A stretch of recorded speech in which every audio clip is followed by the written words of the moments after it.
a spot. It's kind of like the cheapest we go. And then Wednesday, 95 with a 40% chance of rain. Overnight lows in the high 70s and low 80s. I'm Celeste Rodriguez with your Fox 10 weather experts. This report is sponsored by Indeed.com. Summer days getting shorter and business to-do lists getting longer? You need Indeed. Their all-in-one hiring solution makes it easy to attract, interview, and hire candidates all in one place. Sponsor your first job and get hiring today by visiting Indeed.com/credit.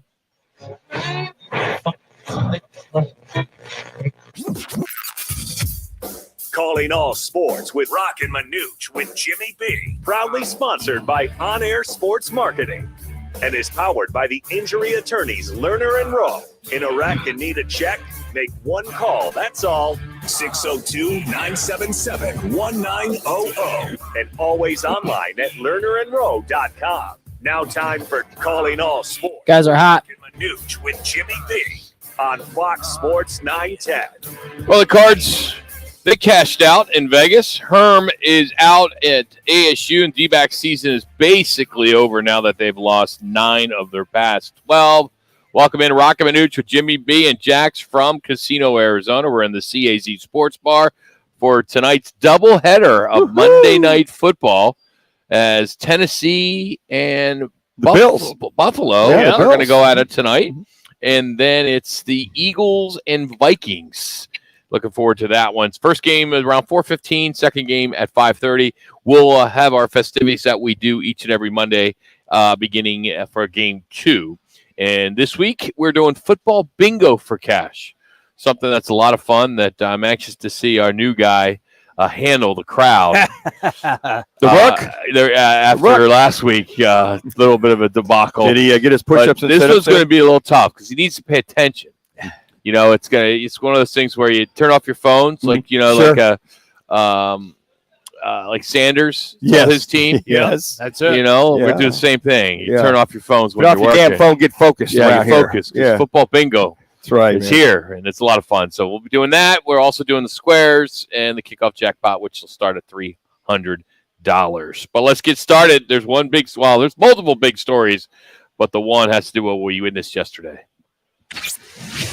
Time for the top local and national stories of the hour. Powered by the Sportsbook at CAZ Sports Bar in Casino, Arizona. Bet big on your favorite teams and players in an environment that's as exciting as the game you're watching. There's no better place in the Valley to get in on the action.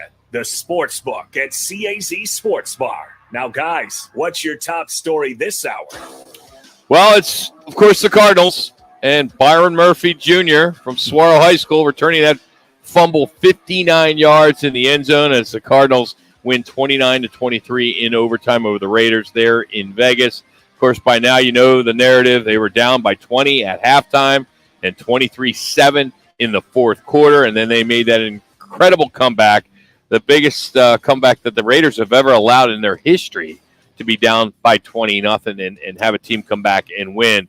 But, Ben, why don't you fire off that sound of Murphy scooping up the Raider for the scoop and win, Raider fumble for the walk-off TD, and then we'll hear from him.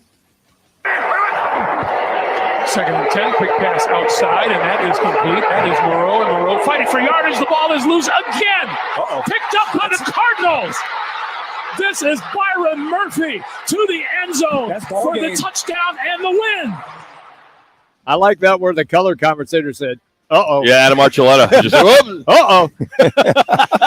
And then here he is after the game talking about this win. Now, this whole team, we all got hard. We all got fighting, and that's the biggest thing, and nobody quit out there. Everybody was together, everything through the good, through the bad, everyone stuck together, and we came out with a win. So, that's the biggest thing, to come out with a win. Like I said, just that heart and that, that grind that we always do together, we just showed everybody what we could do. A fortuitous bounce and almost was not a touchdown. Could have been a touchback as he reached out. And I'm just going to give him the benefit of the doubt because there was really no good angle one way or the other that it broke the plane before it flipped out of his hand. to the back of the end zone. Otherwise, why would you even? I agree, Rod. I'm with you, Rod. Just tuck it away and put that, give that to one of the equipment guys. Put a piece of tape on it. Absolutely. 59-yard fumble return for a win over the Raiders. I would want that ball too. Exactly. You're showcasing that, baby. Did you see what Greg Dortch did on his touchdown catch? Yeah. That ball never left his arm. Yeah, that was his first. He's probably sleeping with that bad boy last night. I know I would. It's you watch, everybody says, hey, what a comeback. Yeah, but I think the adjustments, we saw that Vance Joseph from the defensive side, what he did in that second half to basically shut down this Las Vegas Raiders team. But for a guy that we always talk about, we've been waiting for an impact Isaiah Simmons, who only played 2 plays in the first half. That's it. 13 in the second half. But when they needed him, he put his helmet on that football and knocked it out of Renfro's hands. The second time the ball was knocked out of Renfro's hand on the same drive. Hey, Renfro, you may want to tuck that bad boy away. Talk about a guy like in high school. If you fumble, you're carrying that ball around all week, tucked underneath your arm. Put the damn ball away. He got smacked. He got blown up big time. So maybe, just maybe, Isaiah might be a little bit out of the doghouse. His practicing, even himself said the way he practices was questioned, wasn't making the plays. And I commend Vance Joseph to say, look, we need you in there. Other guys probably aren't the best cover guys. We need you in there. And he delivers. He delivers. They basically 16 unanswered. If you count those OT points, 22 unanswered points. But give Vance Joseph and that defense credit. They shut the Raiders down after the debacle that was in the first half. I'm also going to point out, because Zaven Collins is always a topic of conversation on our show. Yeah, and in that game yesterday, he had a play where he came up from behind and stripped the ball carrier. That was Renfro. That's what's on that same drive. Same drive. Stripped him again. And that was a Zaven Collins play. So both guys who have kind of been problematic. Maligned a little bit. Yeah, came up with big plays. I think we saw Zaven Collins grow a little bit more. Agreed. Not quite there yet, but I think his reading, reacting, play every snap, guys. Mm-hmm. Every snap, which is a sign of, you know what, I think Vance Joseph gave him back the green dot. I predicted that earlier in the week. Just give him the dot. Let him make the calls. Let him make mistakes. Let him do what and just trust the kid. And the kid had a decent game, I thought. Yep. We had Vallejo and the other kid that started, and that was one of those things you looked at and went, okay, they'll figure this whole thing out early in the game, but I'm glad to see Isaiah make a play at the end of the game. That first half was one of the worst halves of football I've ever seen this team play. I could go back to last year in the playoff, but regular season game to 26 net yards or 86 net yards. They looked so bad, and my phone was blowing up. I hate the car. And it's so funny, Al. And then the second half hits, and then you go in overtime. You don't hear anything. Yeah. Man, 1-1. This Cardinal. I love this Cardinal team. I'm like, it could be so much different today. Sure could. Oh yeah. So much different. Yep. You can question a call here, a play there. But you got to give Kyler Murray the credit, man. And I think he would have received a lot more credit today if Tual didn't do what he did against Baltimore, because that's who got all the credit this morning, I should say, last night. The one thing that the Cardinals still have some challenges. And I think that probably the first 6 quarters, that's probably the worst first 6 quarters of a season I think I've ever seen from a Cardinals team here. And I think that their preseason, the first 6 quarters kind of kicked in. Kyler Murray, I think, just said, look, the hell with this. We're down by 16. I got to take command of this team. He did. Some of the communication with the offensive plays coming and going. I've never seen so many timeouts used at the most inopportune time by Cliff Kingsbury. So hopefully, again, that was these first 2 games were knocking out their preseason with starters all over the place. And they're just very fortunate that Kyler Murray is one of the best athletes in the National Football League. All right, then here's my question to both of you. And I thought about this on the way to the show today, which is always dangerous when I'm thinking. Don't hurt yourself, Jimmy. I won't. Well, is their offense, meaning the Cardinals' offense, better in chaos when Kyler Murray is creating? Or is it just when they run their regular patterns and their regular plays? I just find that when he's in the middle of chaos, it seems like the team performs a lot better. I think there's a lot to that, Jimmy. I was thinking that yesterday, going, when this kid's got to go make plays, great minds. He's dialed. I know, thank you. He's dialed in, and I think that he goes, I gotta get something going here. Yes. Now it's hard to keep that kind of gear the entire game, but I think to his credit, he came alive when he had to. Nothing to lose. I mean, nothing to lose, but he made plays and made throws, and I think Kingsbury finally found a rhythm and tempo. And then of all, the Raiders defense started getting tired. They exposed their secondary. And instead of the Cards defense getting tired, I thought Vance Joseph filtered a lot of guys in because at that first drive by the Raiders, 15, 16 play drive, used like 9 minutes of the clock. They had no trouble moving the ball. No, none whatsoever. So I think to answer your question, Jimmy, yeah, he's very good in helter-skelter moments. I don't know if I've ever seen him play like that 2-point conversion of running around. Was it 84 yards and for 20 seconds plus or minus? That was Fran Tarkenton-esque. It was Roger Staubach-esque. Yes. Randall Cunningham-esque. Steve Young-esque. Michael Vick-esque. Yes. I think what it does, though, when Murray is freaking out like that, kind of puts him back in the backyard. Yeah. And he can be Kyler Murray. And, we make fun of him. He doesn't study. He doesn't do this. Maybe he loves the non-scripted plays because then he can be him. And that's where his talent comes in because he's so fast. 21 seconds in that scramble? Yeah. I'm saying to myself, how can you not get him? You know what I think of? I think of that 3 minutes. That when Benny Hill was on, that sound and him running around and finally scoring. But with him in helter-skelter mode, but then he was also in the pocket, making throws in the pocket, which I really was Zach impressed Ertz with. had 8 catches, Brown 6 catches, George 3, AJ Green 3. I mean, he's using everybody. He doesn't have a lot of guys to choose from. You know what? The way I think I see him growing is he's picking his moments, guys. When to make that play, when not to make that play. Like I was impressed. He did roll out that one time. Looked to throw the ball down the field, but the corner baited him. He dropped back and picked that one off. That's okay. I mean, he's looking to throw because if he keeps that kind of, I call it energy up, it's great. But be careful. He got popped that one time after that one throw, and the guy kind of hit him in the ribs. And thank God he had the rib protector on. But I think what I see him growing that way is making plays, controlling himself, controlling the offense, and just pick and choosing where he needs to make plays with his feet when he has to take onus of that offense. So Kyler finishes 31 of 49, 277 yards, a touchdown, an interception, 5 rushes for 28 yards, and 1 rushing touchdown. So there you have it. He made me tired watching around. 6 receptions. He was targeted 11 times for 68 yards. So like I said, he used everybody. Sure did. Yeah, which was good to see. You distribute to 8, 9 different receivers. That tells me he's reading everything. And then the middle of the field was vulnerable. They found Ertz many times, and Dortch, Connor even a couple catches before he got hurt. Bocelli, and utilizing him and having confidence in some of those guys. Hell, they were down receivers. We thought Jackson was going to get a 3 or 4 day contract to play slot out there for the Arizona Cardinals. All I can tell you is it was an amazing finish, and sports played at that level is the greatest reality show on TV, and it's not even close. So many games yesterday that I know we all lost. Don't tell me you guys. I haven't heard one person today said, I killed it yesterday. No, everybody. I mean, the Colts, WTF. Really? I did pick Jacksonville. I lost my ass. Game. I placed like 5 bets on that game. Did you really? Lost every one of them. Hey, where's your boy Matt Ryan at when you need him? It's not my boy. Goodness gracious. I mean, I could believe you don't lose the Jacksonville. Don't sleep on those Jets either, fellas. Matt Flacco is for back. What they did to the Browns. I mean, so many upsets. So we'll get into more of that. Got a doubleheader tonight. We're out here at Casino Arizona, the CAZ Sports Bar. Now they have a sports book, so you got to check that out. It's pretty cool. 30. Well, the Herm Edwards era has ended, and the program is no better off than it was when he arrived. His record in conference play over 4 seasons was 17-14, no division titles.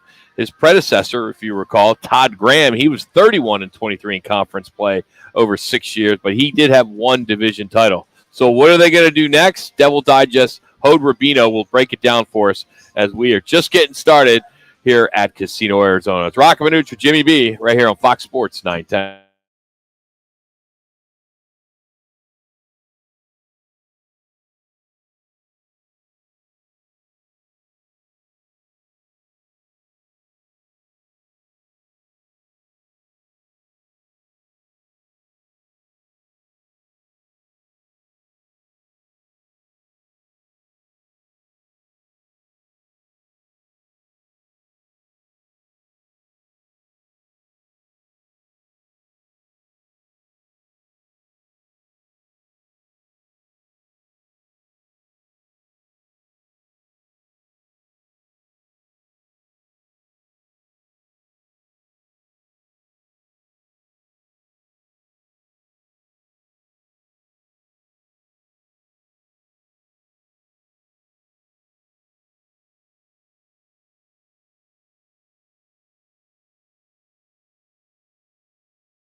Well, if you're a football fan in this state, you know about the Cardinals, but you also know about the Sun Devils, as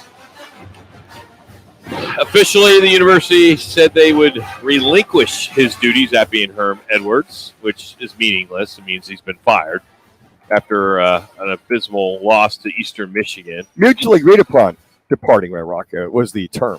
Mutually agreed upon. That's such BS. I think it is. Come on. Hode Rubino, Devil's Digest, joins us now on the right to the guest line here on Fox Sports 910. Hode, when did you hear this, and were you surprised? Yeah, so thanks for having me, guys. I just wasn't sure if I was talking to two lawyers or two sports disc jockeys. But that's okay. That's funny. But, yeah, I did hear from a couple of people that were either present or knew people that were present in that team meeting, which was attended both by Herm Edwards and Sean Aguano. And basically, in terms of the timing, let's put it this way: I'm not surprised that Herm Edwards is not going to be the coach in 2023. That's something I said for a while back. Mm-hmm. Whether he was going to resign gracefully at the end of the season or the NCAA findings really forced him out. That was really the two scenarios. There was not a third scenario out there, at least not in my opinion. So that part in itself is not really surprising. Maybe I thought ASU was going to wait until the bye week, even though they got a murderer's row of a schedule to open Pac-12 play. All three opponents coming up, all ranked in the top 25 this week. So maybe you would give him give really the interim coach more than anything, just that bye week to ensure somewhat of a smooth transition. But let's face it, guys. I don't know if you were at the game on Saturday. I saw it on TV. It was pitiful. It wasn't just that you lost to a MAC team, but the fact that we absolutely manhandled on both sides of the line of scrimmage. It was flat out embarrassing. It's almost as if nobody on that coaching staff even watched game film of Eastern Michigan from this season. So I think that was definitely the last straw in what has been a very tumultuous Herm Edwards tenure, to say the least. Hode, I was surprised that the interim is Sean Aguano, someone who has no experience at this level other than being, the running backs coach, assistant coach there. I mean, of course, had a lot of success at Chandler, but I was just surprised that they didn't. Is it a financial thing, or what do you think why he got the nod? Well, I think one thing that maybe not enough people are really talking about is that why would you put in place somebody who's a quote unquote Herm Edwards guy, like a Marvin Lewis, like a Brian Billick, mm-hmm. For example, Donnie Henderson, that's another one. If you want to make a change, then really make a change.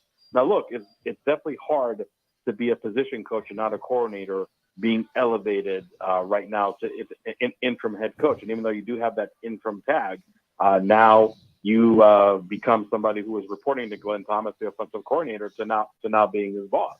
And Donnie Anderson, a grizzled veteran that's been in the coaching business probably since the Nixon era. I mean, how exactly do you have relate on that parameter, so to speak? So maybe in that sense, it is a surprise. But again, I really thought that if ASU is going to make a change, then make a change. And to have somebody who's really closely tied to Herm Edwards really would not make sense. Sean Aguano made it perfectly clear in his first press conference today as interim head coach that he's receiving all the support in the world from those, like I said, quote unquote, Herm Edwards guys. You just hope that that's really going to be a productive business relationship from here on out.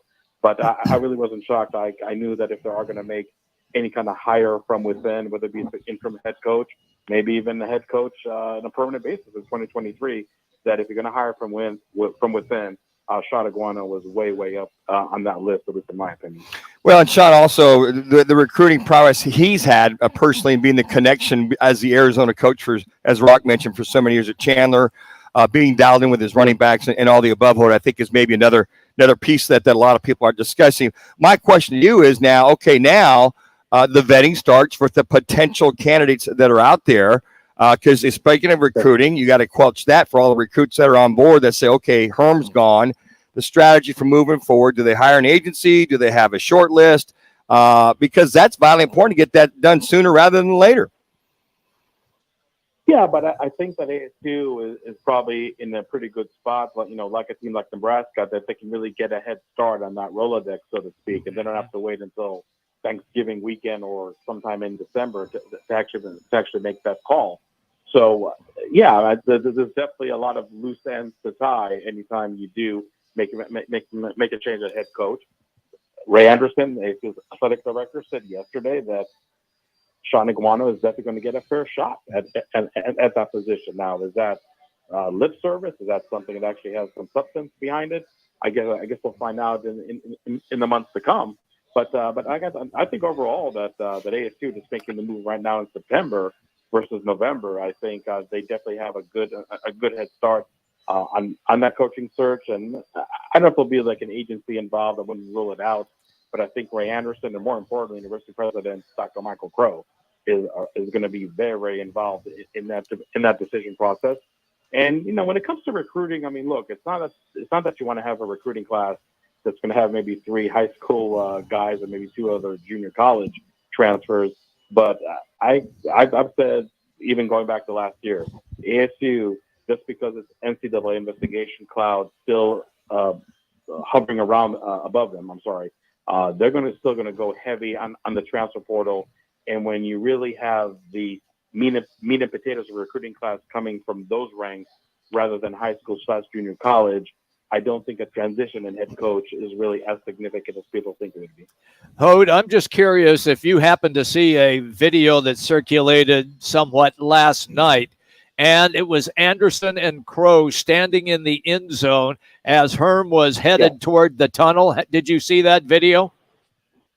I did see that video, and I think I'm not saying they didn't have any significance in the events that took place, but it is actually a standard operating procedure, for lack of a better term, because that is something that I've seen numerous times, not only with Herm Edwards, but even with Todd Graham back in the day, that he does 3 minutes. Both Crow and Anderson the minute he exits the field.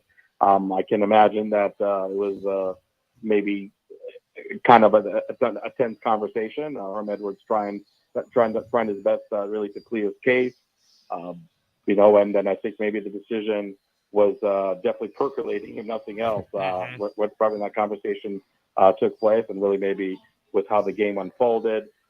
A lot of people are asking me, do you think it's really Ray Anderson that made the call more than Michael Crow? Just because of the close relationship that Ray Anderson has with Herm Edwards. Needless to say, he is the number one reason why Herm Edwards was hired some 5 years ago. I think there's definitely some truth to that. Maybe Anderson was willing to wait a little bit, but I really think it's more than reasonable to assume that Michael Crow really wanted to make 2 minutes right here and right then. Again, guys, there's just really no way to overstate that embarrassment that was Saturday night in front of the stadium. Finishing up with Hode Rubino, DevilDigest.com. You can always follow him on Twitter. It's real easy, at Devil's Digest. So who will be making this next hire? Do you expect Anderson still be around to make the hire? That is an absolutely excellent question, because it's hard for me to imagine that once the NCAA notice of relegation comes out, and it's anybody's guess, okay? Some people said, it's going to be done by August for sure, and that obviously didn't happen. Some people think it's going to be 2024. I wouldn't go that far, no pun intended. But I think that once the notice of relegation does come out, it really would be hard for me to see Michael Crow just retain Ray Anderson as if nothing happened. I mean, Ray Anderson and Herm Edwards are really tied forever when it comes to the ASU head coaching position.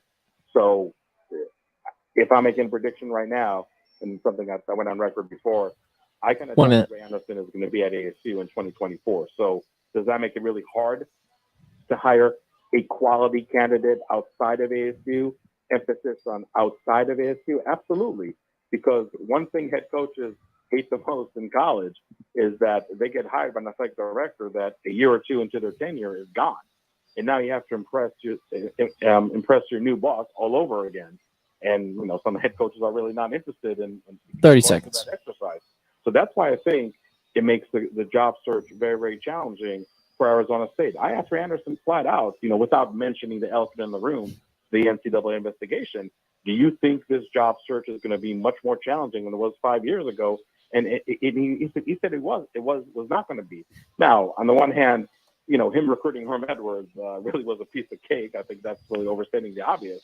But nonetheless, I think there's definitely some challenges that do await Arizona State with the tenuous job security of Ray Anderson. So it's really anybody's guess. If Ray Anderson can make a quality hire with the situation being as it is, or do you just go the hire from within route, which really is not going to matter all that much if Ray Anderson is no longer going to be athletic director in a year or two even. So that's really the predicament that Arizona State faces. I mean, look, it's all nice and dandy that he got national media from coast to coast, putting a very glitzy and impressive name of head coaching candidates for Arizona State. But I have yet to see one national media pundit out there talk about the situation with Ray Anderson and his future as ASU athletic director. That is beyond a significant element in this whole job search. It's never quiet there in Tempe, is it, with the Sun Devil athletic program? always something university. Yep, it's either something university. Yep, something. It could be basketball, it could be baseball, right? Football, of course. Great. I'm excited about basketball. Basketball. All right, well, let's get through the football season. Yeah, right? really, please. At least get to October. The third week. Yeah, jeez. That's Hode Rubino. Talking Tucson right now. Right? Yo. Hey, check them out. Go to devilsdigest.com. Speaking of former Sun Devils, Rudy Carpenter will join us next. We'll get his take on Herb Edwards out and Tempe, as well as his thoughts on Kyler Murray yesterday and the Cardinals comeback win over the Raiders. That's all coming up from CAZ Sports Bar. It's Fox Sports 910.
All right. DraftKings Sportsbook is an official sports betting partner of the NFL. Download the DraftKings Sportsbook app today and use code SPORTS for a special offer when you sign up. All right, here we go. Code SPORTS only at DraftKings Sportsbook.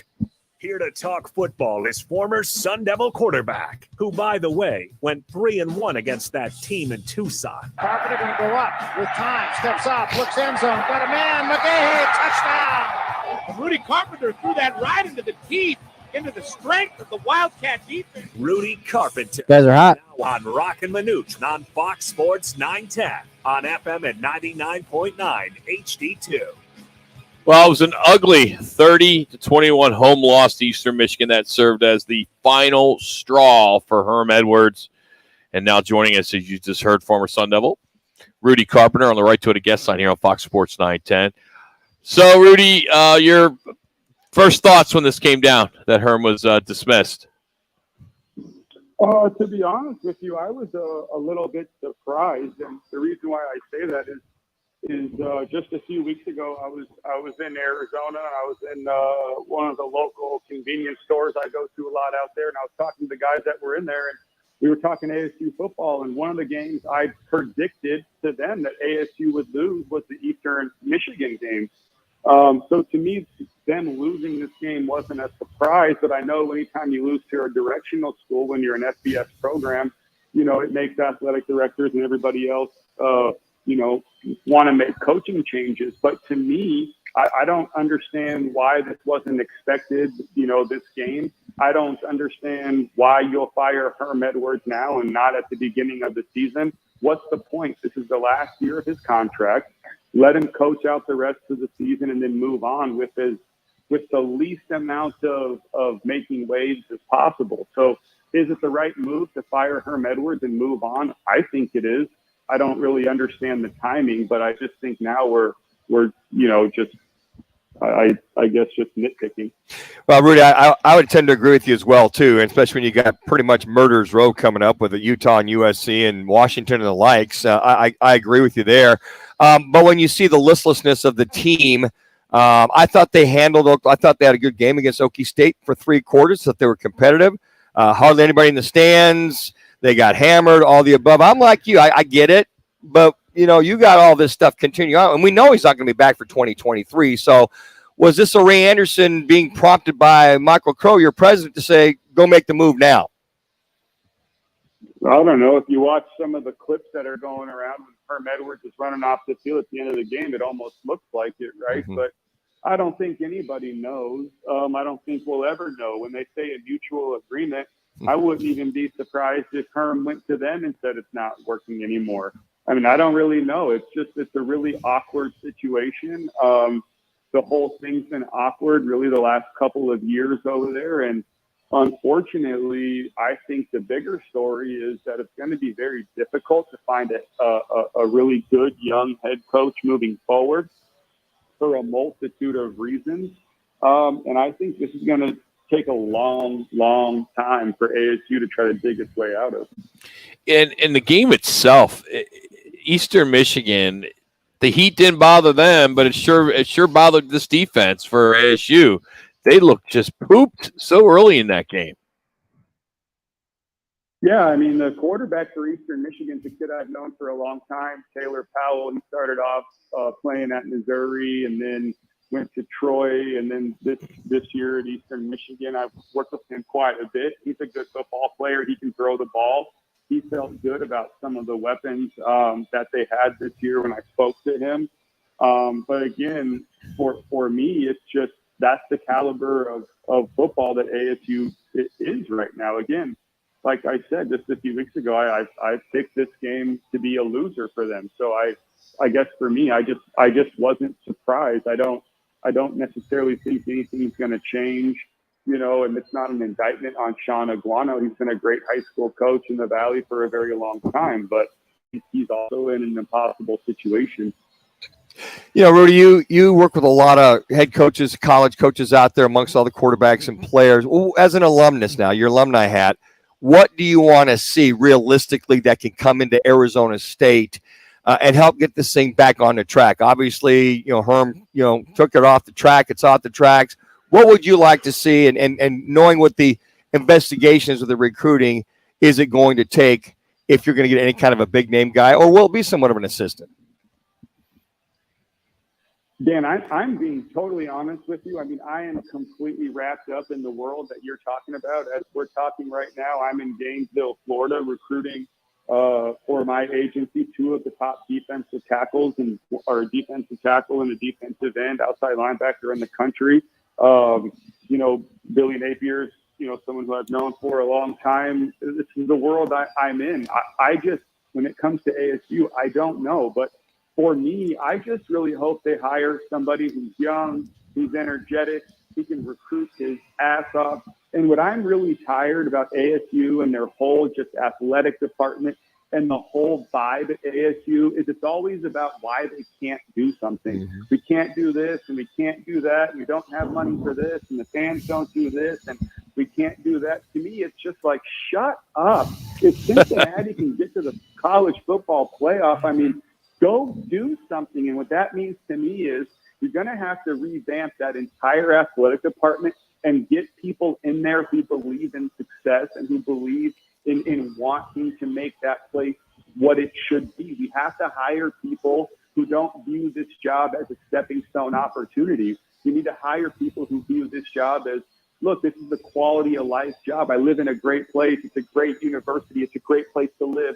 It's a great place to raise a family. I want to be here for the long haul. And if this team is playing well, ASU can come up with the resources to compete with other universities when it comes to a salary standpoint. So look, there's a lot, but to me, until you change the entire office, the executive office up there, to the sponsorship people, the ticket people, everybody up there, the attitude needs to change. And when it does, they'll have success. Until then, they'll just remain a very average program. Well stated. Rudy Carpenter is our guest on the Wright Toyota guest line. Rudy, take me now to yesterday's game. When we saw the scramble by Kyler Murray, did it remind you of any other quarterbacks like Fran Tarkington, Steve Young, Randall Cunningham, Michael Vick, Roger Staubach? Did anything like that flash into your mind when that play took place? Yeah, all of those guys. Exactly. I mean, every single one of those guys. And I think if you were to ask Kyler Murray, he would probably tell you he's a big fan of all of those quarterbacks. Look, to me, Kyler Murray makes the game a lot more difficult than it needs to be sometimes, but he's also is magic and does some incredible things that nobody else on the planet can do. And one of the things that I just really, really, really, really appreciate about Kyler is his competitive spirit, his competitive toughness, but also the confidence that you can see he has in himself. He genuinely believes that he's the best football player, the best athlete on the field, and believes he can take the game over at any time. And what's so important, you know, in having those attributes in your quarterback is you obviously believe you always have a chance to win with that guy as your starter. And that's what young quarterbacks are trying to. 3 minutes. Kyler Murray, with that win yesterday, I think really starts to establish that within his locker room. That team is really going to believe that, look, we had a bunch of guys out, our best players out, our best playmakers out this game. The Raiders got out to an early lead, but you know what? We have Kyler Murray, and as long as you have Kyler Murray, you have a chance. When the rest of your football team starts to believe in your quarterback like that, you're a very difficult team to beat. I think that's another thing, or that's something that Tua Tagovailoa was a beneficiary of yesterday. Yeah, Rudy, I think that's a football team that's going to start to believe in him too.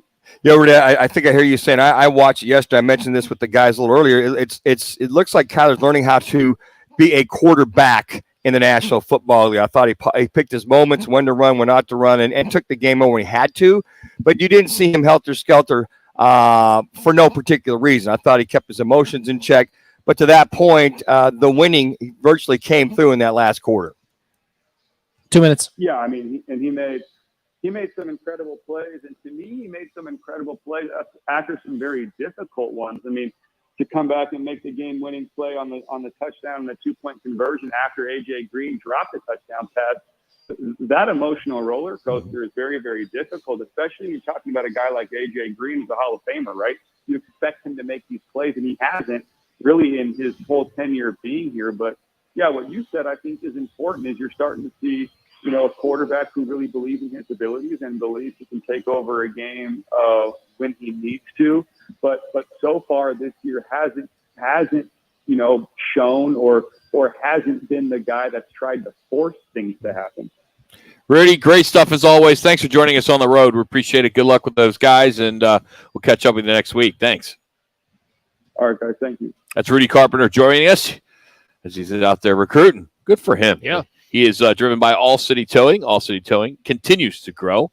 They're hiring. Just head to allcitytowing.com. They have multiple jobs, and these full-time positions have great benefits, including a 401k program with a generous company match. And again, the fastest way to apply is just going online, go to allcitytowing.com, and just search careers. That's allcitytowing.com.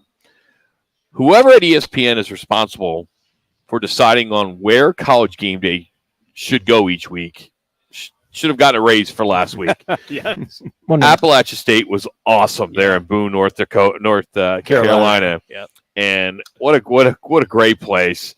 And with that, we got another great call from the radio guys at Appalachia State. If you recall, just about a week ago, we were celebrating the anniversary of Appalachia State beating Michigan with that call. And I believe it's different radio guys now than those same guys, if I'm not mistaken. Same microphones, though, obviously. Yeah. And the same idiot color analyst that doesn't know when to shut up. Yes. We're going to play that. Plus, we're going to talk about some of the big wins for the Pac-12 Saturday as well. More Roc and Manuch with Jimmy B continues from the CAZ Sports Bar in Casino, Arizona. This is Fox Sports 9.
have more of that. All he had to We're say coming was, back with "Hey, some kind of you got sound. this."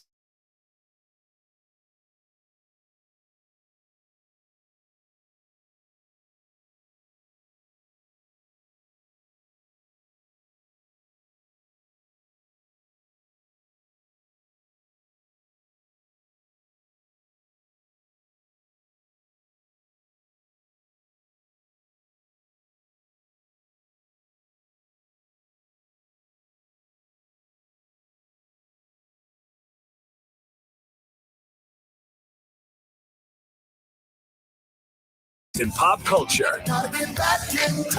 Time for your 72 Sold on This Day report. Get our price, a higher price at 72sold.com. All right, today being the 19th of September, on This Day report, powered by 72 Sold, America's leading home selling program. There's no better way to sell your home than 72 Sold, the official real estate partner of the Arizona Cardinals and Arizona Diamondbacks, and now Roc and Manuch with Jimmy B. So for the easiest, fastest, most profitable way to sell your home, go to 72sold.com.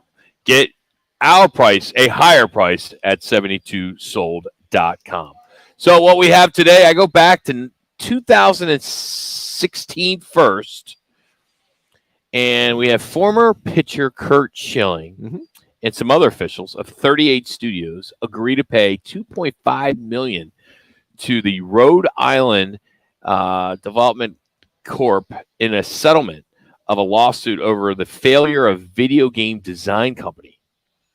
And you remember that? Yeah, I do. Remember that because it came out of his pocket. Yeah. He paid cash. I guess if if approved by the judge, the settlement would have closed the case, and the taxpayers would have been on the hook for $28.2 million that were lost in this venture. You mean Curt did something good for? I guess for the folks. I just remember his. He had his issues. I remember he had a significant other that had issues with the side panels always being open. Oh, yes. I forgot about that, Rock. Yeah. Had to do with the sun. Yeah, what the heck does she know anyway? You know? Well, she had some sun issues. Skin cancer issues. Yeah, I don't know if she had that, but she was trying to alleviate having those issues, which I understand. But, you wear some 50, you should be okay. Speaking of Chase Field, it seems like just yesterday, but you got to go all the way back to 2013 when the Dodgers clinched the NL West with a 7-6 win over Arizona. D-backs were, I think the word's miffed, when the Dodger players decided to, let's climb the right center field wall, and then let's just jump in this pool and let's celebrate. And that is what they did on this day in 2013. Yeah, the heck with the champagne. Let's just go to the pool. Let's just go. You wonder what was going on when they brought their snorkels and their fins out and their masks. And their floaties. I think Yasiel Puig was one of the ones I remember. He's like a kid in a candy store. Was. In and out of the pool, jumping. Cannonball. Guys are doing all that stuff. 49 years ago, 1973, America's first true pirate radio station, Free Radio America, went on the air in the international waters, just a few miles off the coast of Cape May, New Jersey, right? 3 islands off of where my parents have a place in Ocean City, New Jersey. So I actually was in Cape May this past summer. Nice little town at the bottom of New Jersey, right at the end. So you can't get any more south than Cape May, New Jersey. Well, Appalachian State, what a game, what a Hail Mary. But what was interesting was the call, okay? And I'm going to credit ESPN on this, but this is the actual call when the announcer just totally lost it on the Hail Mary. You may want to turn your radio down, but take our headsets off. It's just, you would think they would have figured it out after they beat Michigan, but I guess not. We'll see. See how many Troy rushes here. They have everybody back to try to knock one down. 3-man rush. Chase going to step up in the pocket. Sets. Throws high into the air. It's up for grabs. It is juggled.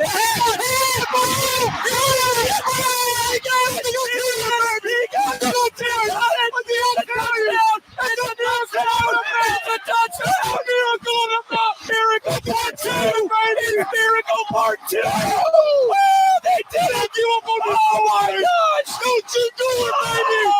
Don't you give up on these Mountaineers, baby. Yes, sir. Oh, my gosh. Yes, sir.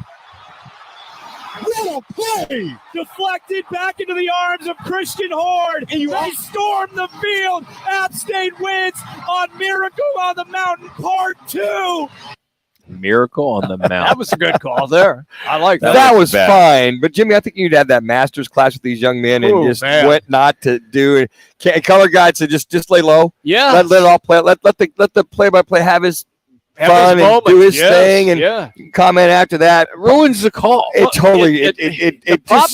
problem was with that is that they're screaming and you have no idea what just happened. Exactly. That's what I say. They ruined the call. Yeah, other than they won the game because they're screaming and going nuts. So the play-by-play guy, because it was radio, he should have been very descriptive. Brilliant. It hits off the defensive players, bounds up in the air. It is caught by App State, and he runs to the right side of the field and into the end zone of 6 yards, and then App State wins. And then you go crazy. Yeah, then Manuch can talk. Yeah, absolutely, exactly. yes. Or the crowd's already going crazy. They are, You just lay low, and then after about a minute, just come back and describe what just happened. A minute's a little well, okay, within 30 seconds, let that play out because the crowd's going to tell you what just happened. And then, Jimmy, you chime in, and I chime in and say, a Miracle Part 2 is Miracle Part 2 from last week or Miracle Part 2 against that Michigan win. Listen to these undefeated schools right now in college football. Okay. These are college football universities that are undefeated. I know where you're headed here. Yeah. Duke. Yes. Kansas. Yes. Indiana. Yes. Syracuse. Uh-huh. All right. Let me also throw in. So those are my basketball schools, right? Oregon State. Yes. Rutgers. Washington State. Tulane. Wow, what's going on in the Pacific Northwest? And USC travels to Corvallis, Oregon. That's the game of the week. Which, after we'll have that game right here on Fox Sports 910. So there you have it. How about that? I mean, Pac-12 had a solid week for Oregon and Washington. Demolished number 12 BYU and number 11 Michigan State. They did. There was something about that spread. We talked about it on Friday. We're like, what's going on here? And even Kurt Herbstreit in Game Day said, he's like, I'm going with Washington because there's something fishy about this. Yeah.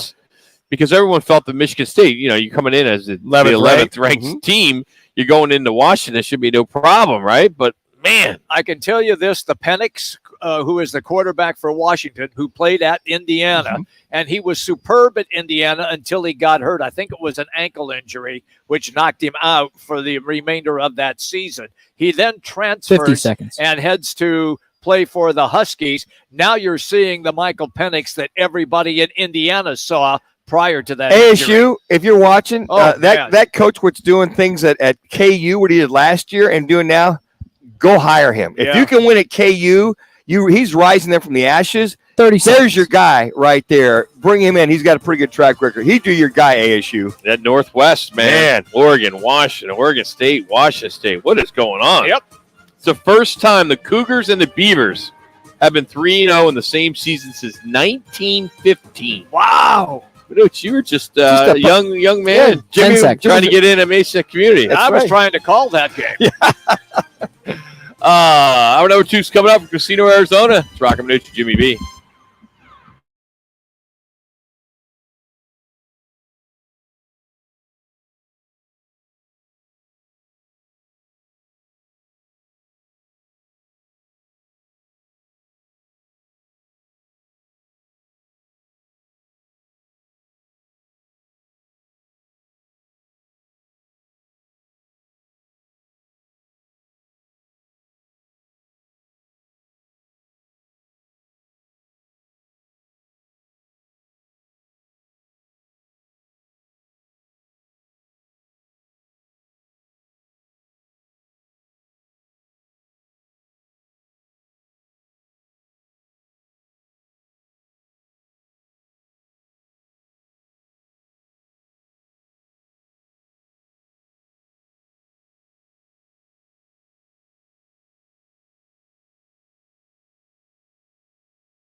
Calling all sports with Roc and Manuch with Jimmy V. Proudly sponsored by On Air Sports Marketing and is powered by the injury attorneys Lerner and Rowe. In a wreck and need a check? Make one call, that's all. 602-977-1900. And always online at lernerandrowe.com. Now time for Guys are hot. Sports with Roc and Manuch with Jimmy V. On Fox Sports 910. It's a React Monday, and we are at Casino, Arizona in the CAZ Sports Bar for tonight's Eagles-Vikings game, which will start at 5:30. There is 2 games tonight. There are 2 games tonight, I should say. 4:15 will be the first game between the Tennessee Titans and the Buffalo Bills. But for the cash that you can win just for watching tonight's game, which is all free, that is for the second game for the Eagles and Vikings. So come on down, join us one-on-one in McAllips, just off the one-on-one, I should say, on McAllips. You can't miss us. You come in here when you first walk in, head into the casino, take a left. You'll see all the signs for the sports book and the CAZ Sports Bar, and we'll be in here hosting the festivities, as there's multiple ways to win cash just for watching tonight's game. The kickoff jackpot, which is $1 a yard, so we pull your name out, run it back to the 50, I give you $50 cash, run it back for a touchdown, and the conversion is good. You get this jackpot, which is going to start today at $300. We add $25 after every single kickoff. We also do squares. You get 2 sets of squares that you can win $25 with the squares, so you can cash in on that as well. And we're doing football bingo tonight. We do it once a month, and it's always a lot of fun. It's a way to win a bunch of money just by watching the game. Yeah. So first rushing touchdown, that could be a so-called, that could be a B, or an I could be a, touchdown reception or whatever it may be, anything like that. So it's kind of fun. So bingo, but it'll be a goalpost you got to do. So we're doing a goalpost. So it's pretty cool. So come on down, join us for that. But let's get into the big story today with the Arizona Cardinals. Time for the top local and national stories of the hour. Powered by the Sportsbook at CAZ Sports Bar in Casino, Arizona. Bet big on your favorite teams and players in an environment that's as exciting as the game you're watching. There's no better place in the Valley to get in on the action. The Sportsbook at CAZ Sports Bar. Now, guys, what's your top story this hour? Scoop and score win for the Arizona Cardinals. Has Murphy Jr. scooped up that fumble, that Raider fumble, for a walk-off touchdown, and here's how it went down. 2nd and 10, quick pass outside, and that is complete. That is Moreau, and Moreau fighting for yardage. The ball is loose again. Picked up by the Cardinals. This is Byron Murphy to the end zone for the touchdown and the win. Adam's lucky he only got a couple words in. Yeah. Because we're going to send him to Appalachian State. Because he dove in there with, what did he say? I says, ball game. If he just would have left it right there, that was perfect. Yeah. Timing for Isaiah Simmons to make a play, right, guys? Yeah. Impact guy, and get that ball to Renfro. He's spinning around and lowers that helmet right on the football. And previously, Renfro had fumbled one where Zaven Collins knocked the ball out of his hands. And Good point. Ball was recovered by the Raiders. Moreau was when they recovered that. So you just think of the scenarios that the Cardinals, they just hung in there, made the adjustments on defense. Simmons makes a few plays, only played 15 plays. And lo and behold, Byron Murphy, the Saguaro High School grad, outstanding receiver when he was over there. And just almost by, I'd say, razor-thin goal line, almost created a touchback by flipping that ball out the back of the end zone. What did you think, Manuch, of the play of A.J. Green? Much maligned during training camp. Why did they re-sign him? They could have got somebody younger, and yet he was one of the key factors in the win. I will say this. I think he's very happy had a chance to catch that 2-point conversion at the end of the game. And quite frankly, I think that was incomplete, but I think there was enough to overrule it because the official was right there. Looked like the ball hit the ground, but he has arm underneath it. It's a good no call as far as I'm concerned. But as a true veteran, a pro who dropped 2 touchdowns initially, tough catches. Yeah. But if you're a potential Hall of Famer, you got to make those catches. 34 years old, but he redeemed himself, made the catches, and he's going to have to probably make those kind of catches as the year goes on. But give them credit. Cardinals shut that offense down in the second half. 16 unanswered with that scoop and score of those 6, 22 unanswered points to win that game. What do you think the talk is in Vegas on sports radio on this comeback win for the Cardinals, because that was the biggest deficit that the Raiders had ever had in their history? I think what it is that the Vegas Raiders threw up. They gave one up in that game. Yeah. If you look at it from their perspective, they had the game. But are they saying they're now 0-2, their season's over? No, because they can't make the playoffs. I mean, if you look at the last 3, 4, 5 years, no 0-2 team has made it to the playoffs. Didn't the San Diego Chargers start 0-4 and then made it to the playoffs several years ago? Steelers did several years ago. Steelers did as well. But in the most recent years, that has not happened. Yes, I understand that. And they are playing in what is considered to be the best division in all of football.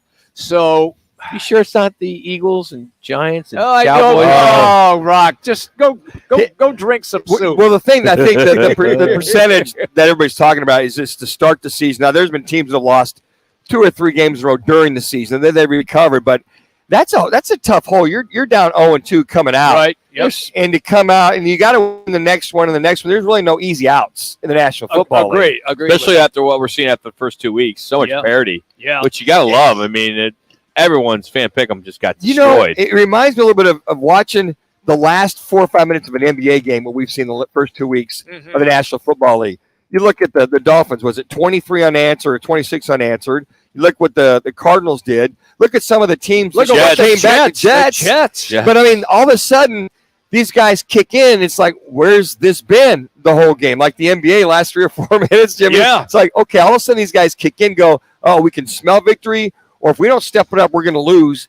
And I think all of a sudden this hyper energy, desperation, helter skelter, I've got to go make a play, kicks in. All of a sudden, you stop a defense on a couple drives like the Cardinals defense did. Vance Joseph, outstanding job of adjustments in the second half, and especially in that fourth quarter. And then Cliff Kingsbury, some great calls, even though there's a little lack of communication there. And I think things come together. And then Kyler Murray became Kyler Murray when he had to. You didn't see that the entire game. And by the way, where's any kind of contain or spies on Kyler Murray? Where's your safety? Where's your linebacker?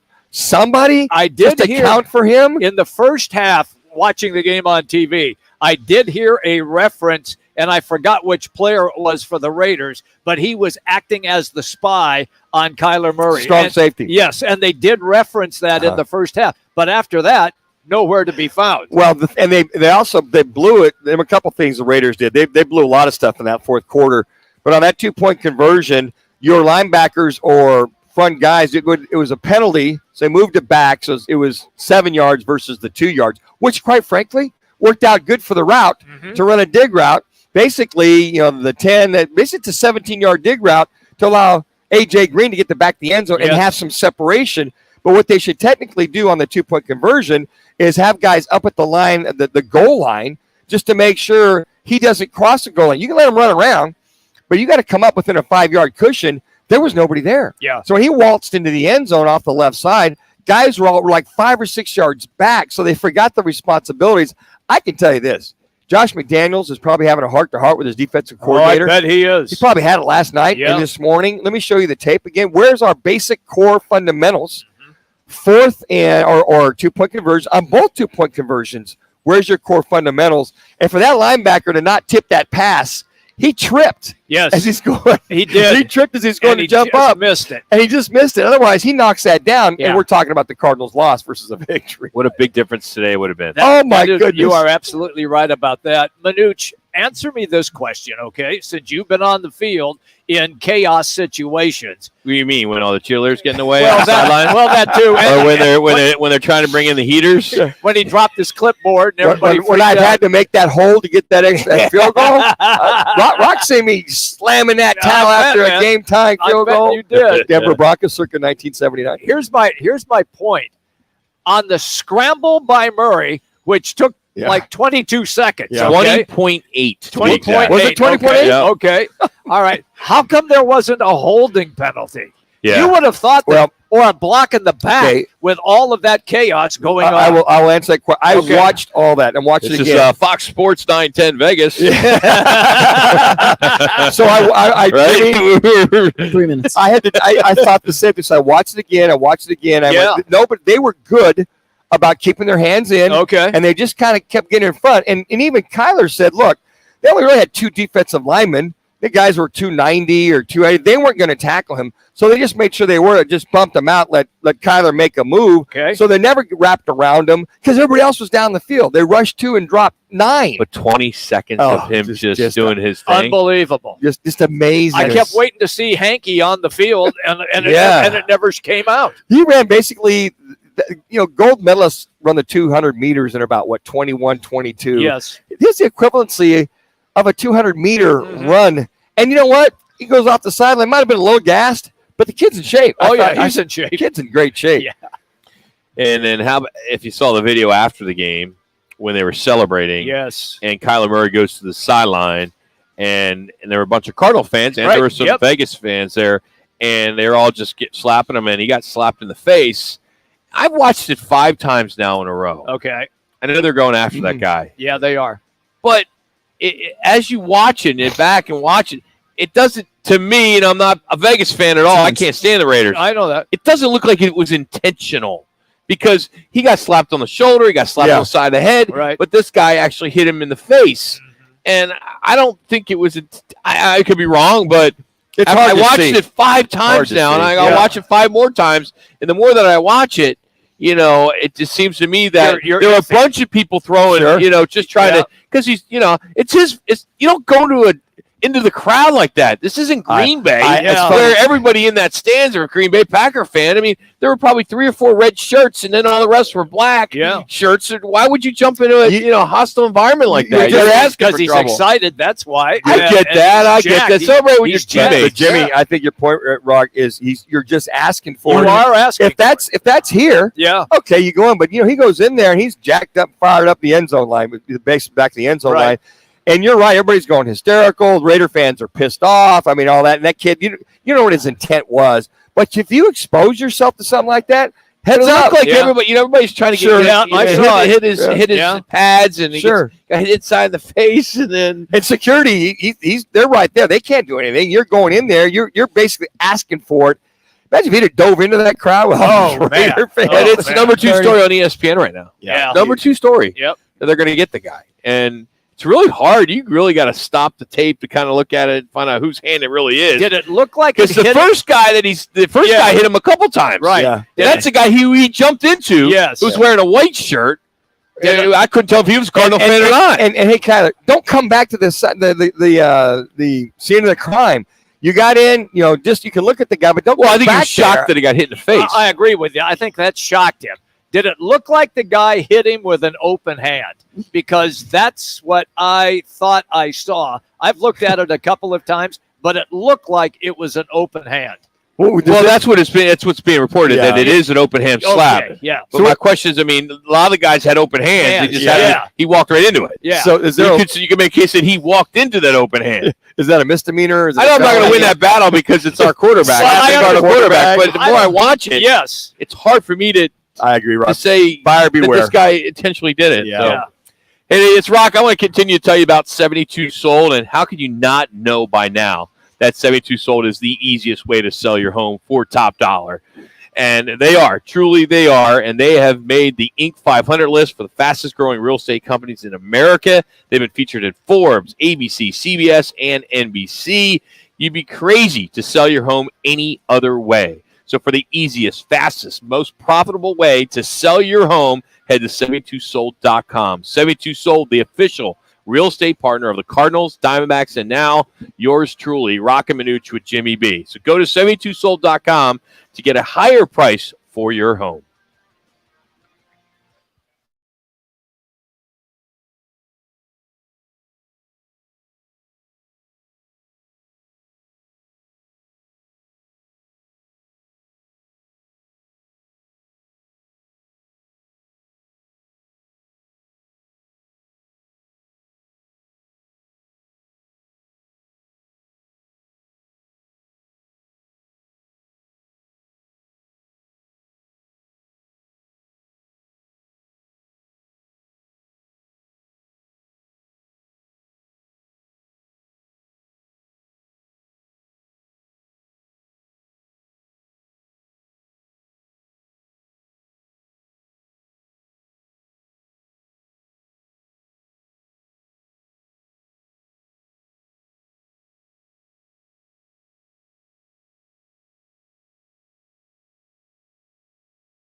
or praise your team from this weekend's games. React now with Roc and Manuch. Get on the phone now.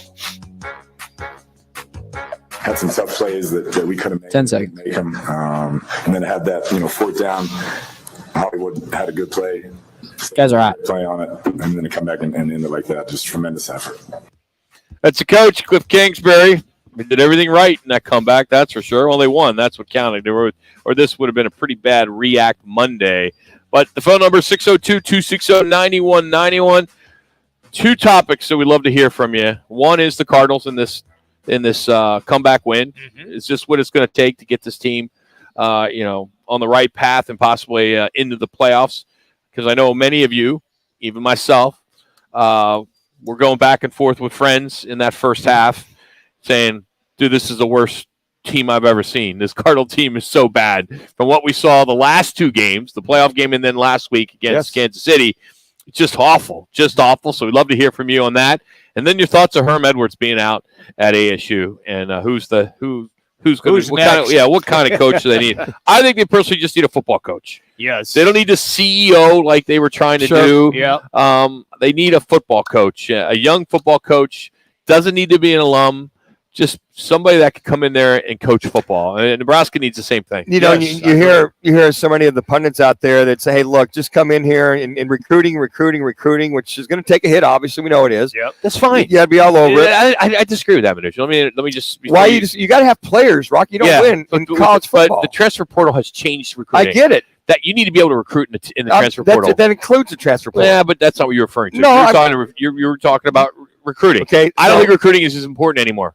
Oh, well, we'll go talk to because of the transfer portal. You don't need to be out knocking on doors anymore like you used to. Talk to Nick Saban about staying out there in front of all those college guys, high school guys, and apples and oranges, man. This is ASU. I get it. But he doesn't have to recruit. You talked to several coaches. Here's the way they break it down. Okay, we're gonna get so many from the transfer portal that want to come. So you got to recruit them. Number one, you got to recruit but it's easier to recruit in the transfer portal because in most cases these athletes have already played 1 year and you got tape at a college level. It's hard to get this stuff in the high school level. 10 different schools, top-notch schools, are recruiting against abysmal ASU situation versus going to Mississippi State, going to Oregon, going here, going there.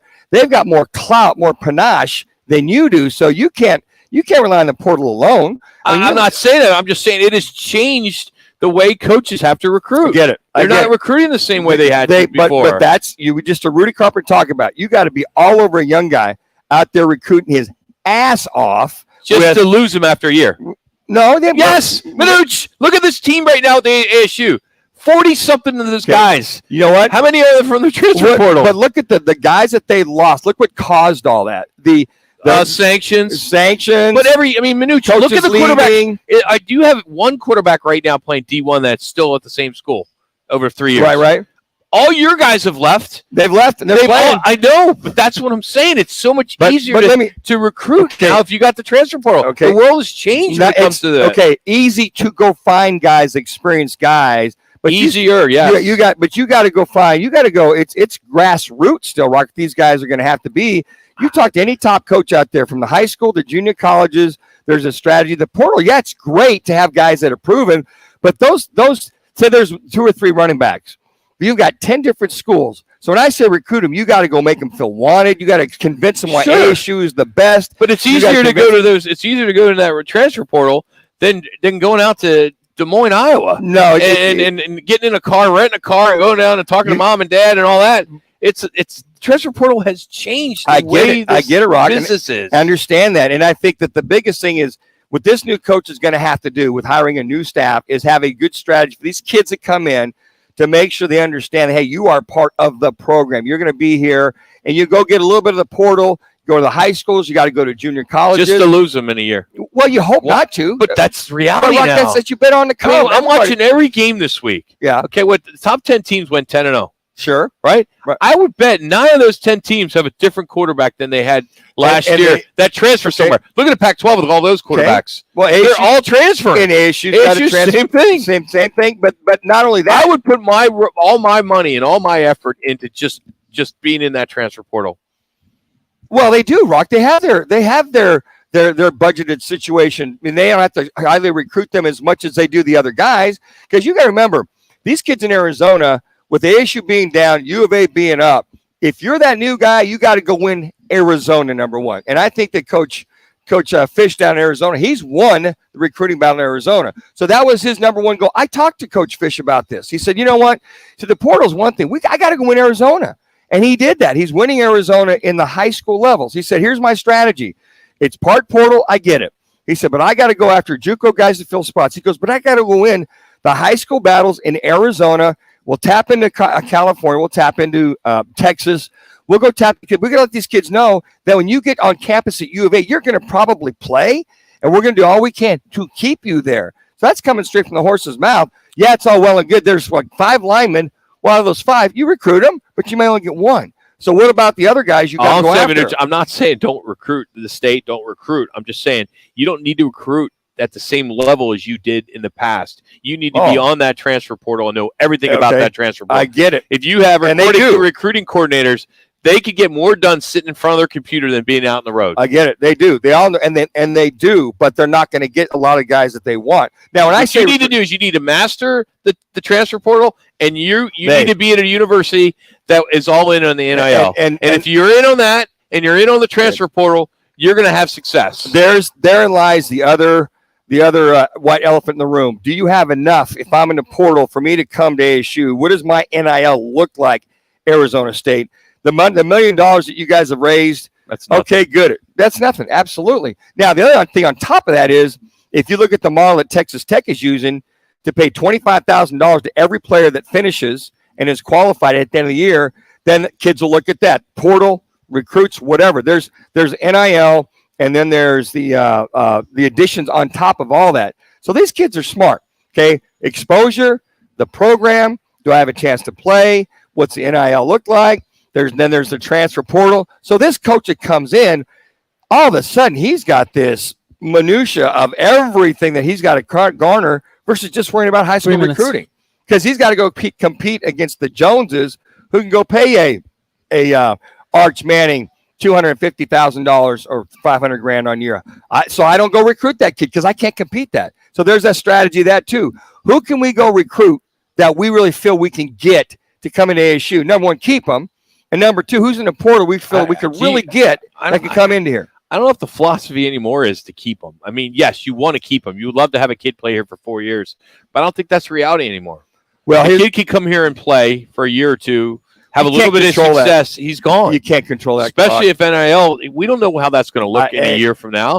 No one does. I agree. And then the playoff and everything else. I mean, this sport has changed so much. I think what colleges need to do is just make sure that when they budget, not only for the recruiting, there's NIL, there's recruiting, there's all those things you need to make sure you can go compete with the Joneses. If not, you'll always be a second or third tier program, which ASU is right now. There's like a third tier program because they can not only compete on the field, guys, they can't compete off the field. 2 minutes. So there's a reason for that. And I think Michael Crow is a Pac-12 guy, will always be a Pac-12 guy where he wants all of his athletics to have success.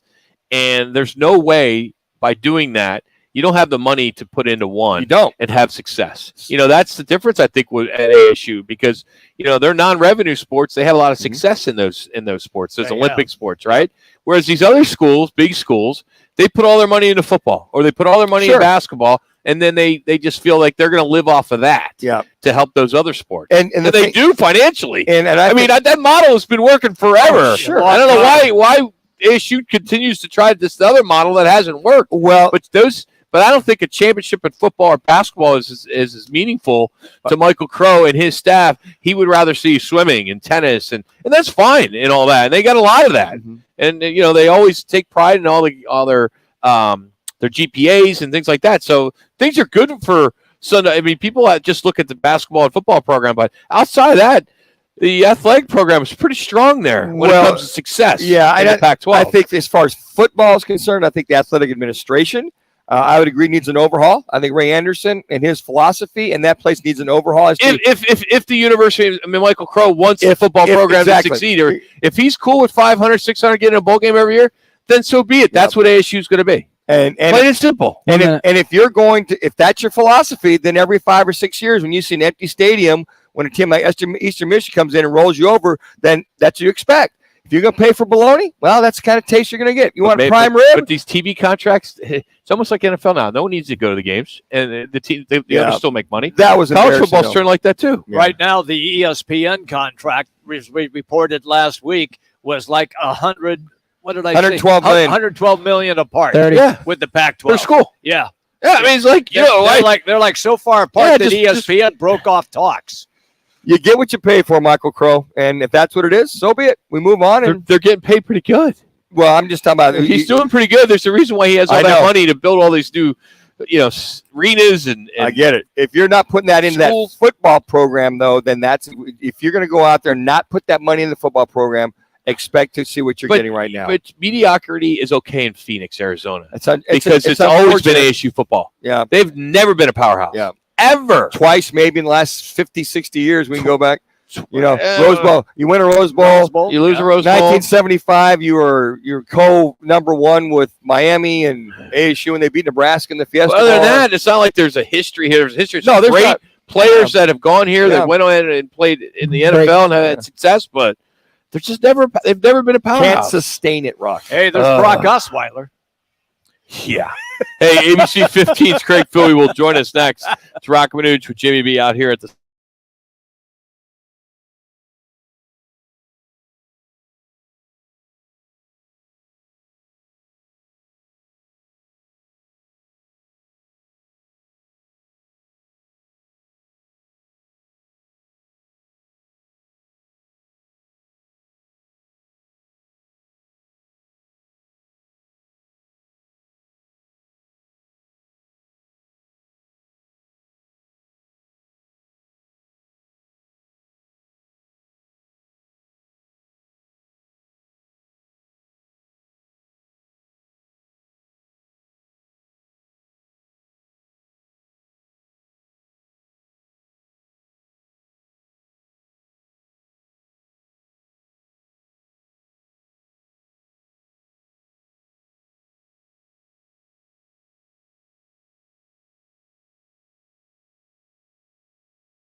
It's time for Fact or Fooey with ABC 15 sports director Craig Fooey. Fooey joins the guys each Monday to break down the top stories of the weekend. And as a reminder, Manuch writes the questions. Now here's ABC 15's Craig Fooey. The sports director now joins us on the right to it, a guest line here on Fox Sports 910. How we doing there, Philly? What's up, Coach? You know what? I am doing fantastic, fellas. Fantastic, I tell you. How was Vegas? It was awesome. We left yesterday morning and drove up at 6:30 in the morning. Got there in time about an hour and a half, 2 hours before kickoff. Drove back last night. Got back to the station about 1. I got in bed at 2, and I was back up to do an elementary school visit this morning. So we're rolling. Look, I don't understand that. You know what I don't understand. I mean, I watch the morning show every morning. I watch you at night. I mean, I'm literally, I got a Nielsen box at my house. I'm always watching ABC 15. So you should have plenty of money to be able to spend the night at like one of the nice hotels there in Vegas. Private jet. Listen, I am not Lincoln Riley. I don't have a private jet.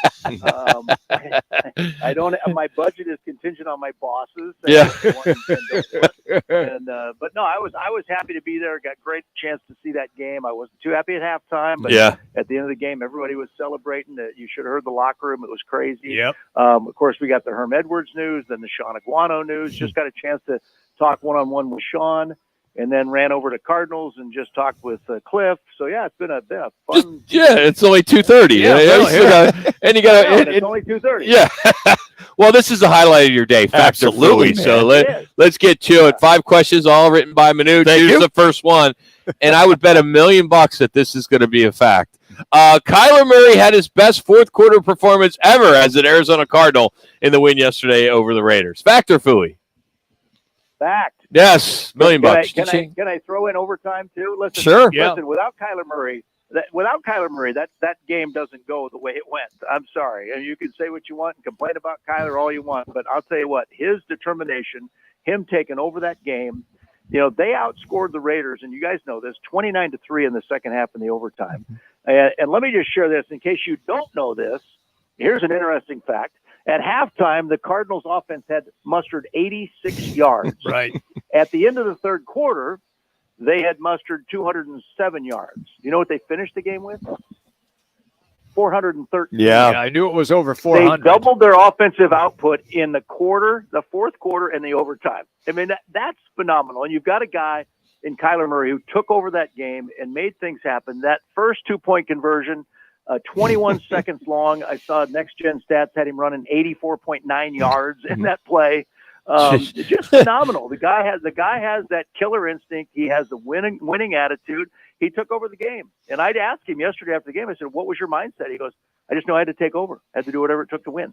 All right, Coach, question number 2. Speaking of that, Cliff Kingsbury's fourth quarter play calling proved to be the difference in the Cardinals making a comeback in that fourth quarter. Fact or phooey? Cliff just told us a little bit ago, guys, at 1:30 that he ran out of plays to call, so it was way too long. Listen, I gave this little lesson to someone earlier today. I'm going to give it to you guys too. We don't know what the hell the play call was. Yeah. We don't know what he called. We don't know what was checked at the line of scrimmage. We don't know who went the wrong way, who ran the wrong route, who missed a block. So for us to sit here on the sidelines and watch a game on TV or watch it in person and say Cliff's play calling is terrible, we don't know. Yeah. We don't know that. I don't have the play sheet. Do you guys? I don't. And I don't know the responsibilities, and I don't know who screwed up. I don't see the grades on Monday unless you go to Pro Football Focus, and they don't know what the hell they're talking about. So how do we even know about Cliff's play calling? Because we don't. Right? I asked him last week about script. He said, I script 10 to 15 plays. I try to stay with it to see what the defense is going to give us. And after that, we go. So I'm tired of everybody saying Cliff can't call plays when we don't know what the hell he's calling. Well, whatever he called in the fourth quarter, I was impressed with because he moved people around and did. Yeah.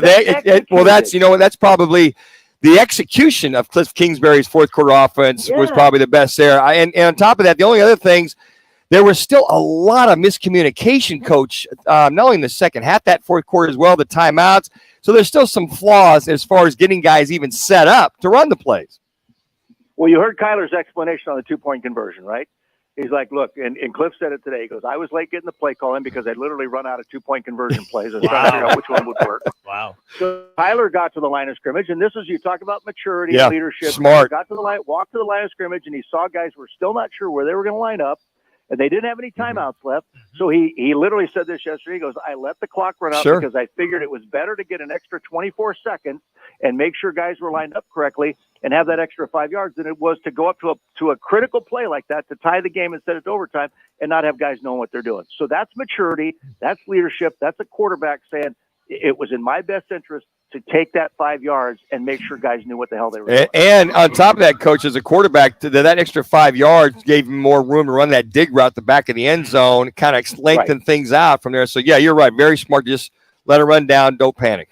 All right, Coach, here we go. Savvy. Yeah, it was the adjustments by defensive coordinator Vance Joseph at halftime that shut the Raiders' offense down, and that allowed the Cardinals to get back into the game. Fact or phooey? Well, I'm going to say phooey on that because I talked to Vance yesterday on the field after the game. Now, listen, we'd already talked to the players in the locker room. We'd already done a live shot. Vance had already showered. He's coming out right in his suit. I stopped him on the field. We talked for a few minutes. I said, "What did you do at halftime? What did you do?" And he said, "We just told him to stop making mistakes." That's great. Execute, right? Yeah, he said, if you want to give me credit for that, yeah, that's what I did. He goes, we just said, look, we're in this thing. We can do this. Just got to stop making dumb mistakes. We got to line up correctly, play sharp, play at our best ability, and we'll be fine. And so if listen, I will say this. Vance said, please give me credit in your newscast. but he just said, look, we just told the guys, we're not out of this game, and all we have to do is stop making dumb mistakes. Finishing up with Craig Fouey, ABC 15. That was our Factor Foueys for today. But normally we go 5 questions, only going 3 today because I really want to get your thoughts on your sit down with Sean Aquano. This is a big opportunity for him. I was surprised that he got the nod. I think it makes some sense after talking to some people today why they went that route. But your thoughts on first Herm being let go at this time of the year, and second his interim. It had to happen, right? In terms of Herm letting go, it had to happen. Yeah. That you can't get embarrassed by Eastern Michigan at home and just get pounded at the line of scrimmage from a lesser team. So that had to happen. And Herm, I heard this today. I've been in contact with Herm via text, and we've gone back and forth a couple of times on text messages. But I will say this, from what I've heard, not from him, but from other people close to him, said that it was time for him to step away. Like he knew he wasn't getting it done. Yeah. So he's at peace with this decision. He felt like he tried his best for 4+ years. It just wasn't happening. In terms of Sean Aquano, I've known Sean for 2.5 decades. Mm-hmm. Great human being, right? A great football coach, solid human, great family man. I think that was a great decision because the guy led Chandler High School to 4 out of 5 state championships before he moved over to ASU. Herm hired him. He said it was a very tough day for him to say goodbye to Herm because he said, I just told him I love him. And then Sean feels like, you know what, this is a great opportunity for me.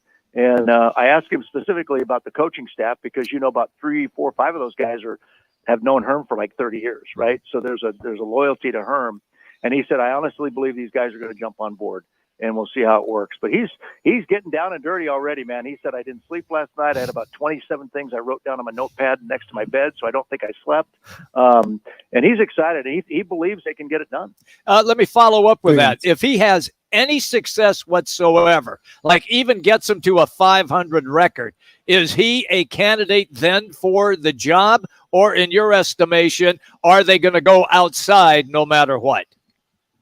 I think Sean is. Don't overlook Sean Aquano. Listen, they went to him and said, "We want you to take this over." So, of all the guys, right, that were on that staff, Donnie Henderson, Marvin Lewis, Brian Billick, all the guys that were on that staff in the coaches' offices, they went to Sean Aquano, and so I think that tells you the kind of respect that they have for him as a human being and a guy that they feel is a true leader. And he said, "Listen, I'm going to make changes. It's my program now. I'm the interim guy. I know that, but I'm open to stay long term." And he said, I'm going to make some subtle changes, not anything drastic, but some subtle changes I think will help us win. And he said, I'm here to prove people wrong that I can do this. And he said, I've got great confidence in myself and what we can do here. He came out in a sport coat looking real sharp today, so he said, I had this in my locker. I thought I'd dress up for you guys. But I like Sean a lot. I like Sean a lot, and I think he'll do a solid job. Now, does he have a dubious task ahead? Utah, then at USC? Yeah, he's got a tough task. And then Washington at home? Mm-hmm. Yeah, that's not fun, right? Philly, so you're going to go over to the Coyotes, get some sound there, then head over, get some sun sound. What do you still got to get to finish out the day? Well, I've got to hit at 4 o'clock. We've got the Eagles and Vikings game tonight on ABC. Yep. So I've got to hit in our pregame show at 4 on Herm Edwards and Sean Aguano. So and that's next on my list. That's sadly to talk about the Coyotes. But and in terms of your recruiting conversation, fellas, in terms of your recruiting conversation you had just before me coming on, okay, it is a 24/7 job. Not only are you recruiting high school kids because you got to build your foundation with kids growing up through your program, you got to hit the NIL, the transfer portal, and then you've got to keep the kids on your roster, believing they can play here and they should be here. So you're recruiting your own kids now, right? How crazy is that? Once they get here, you got to keep giving them cupcakes for their birthday. And you got to do all that stuff, even when they're in the program. It seems though, Philly, it's harder to keep them now than it was before. It is harder. You know? Because this generation is, if I'm not playing, I'm 1 minute. I'm going to go find the grass is always greener. Yep. We've got kids that have transferred 4 times already. Yeah, that's wrong. So I think I saw that ESPN game day on the first week. 54% of the starting quarterbacks were transfers this year from Division I schools. That's insane. And so you're constantly trying to keep kids. They don't understand patience. They don't understand waiting your turn. And Sean Aguano said today, he goes, if I'm anything, I'm an example of patience and waiting your turn, right? I was here as a running back coach. I went from handing 300 kids at Chandler High to 6 at ASU, and I waited my turn. I was patient, and now here I am. So maybe they'll learn something from Sean too. He's ABC 15's Craig Philly. Thank you, buddy. Appreciate it. Have a great week. You got it, fellas. See ya. That's Craig Philly, ABC 15. Check him out, 4 o'clock. We'll have it on here. That's a game that we'll be doing, the ABC game with the Eagles and Vikings, which will get going about 5:30. So which team has the most expensive beer in the National Football League? You won't believe where the Cardinals fall on this. You just will not believe it. I sure didn't. And Aaron Judge hits 58 and 59. That'll be their sounds of the week, or I should say the day. And our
which is brought to you by your Valley Chevy dealers. Your Valley Chevy dealers serving the Valley for over 80 years. Head to valleychevy.com. Some NFL fans say football is better to watch on television than in person at the stadium. I would agree with that right now. Although Browns games are unwatchable for Cleveland. And I'm going there on Thursday. Okay. So I'm going to witness them playing the Steelers after them losing to the Jets. Yeah.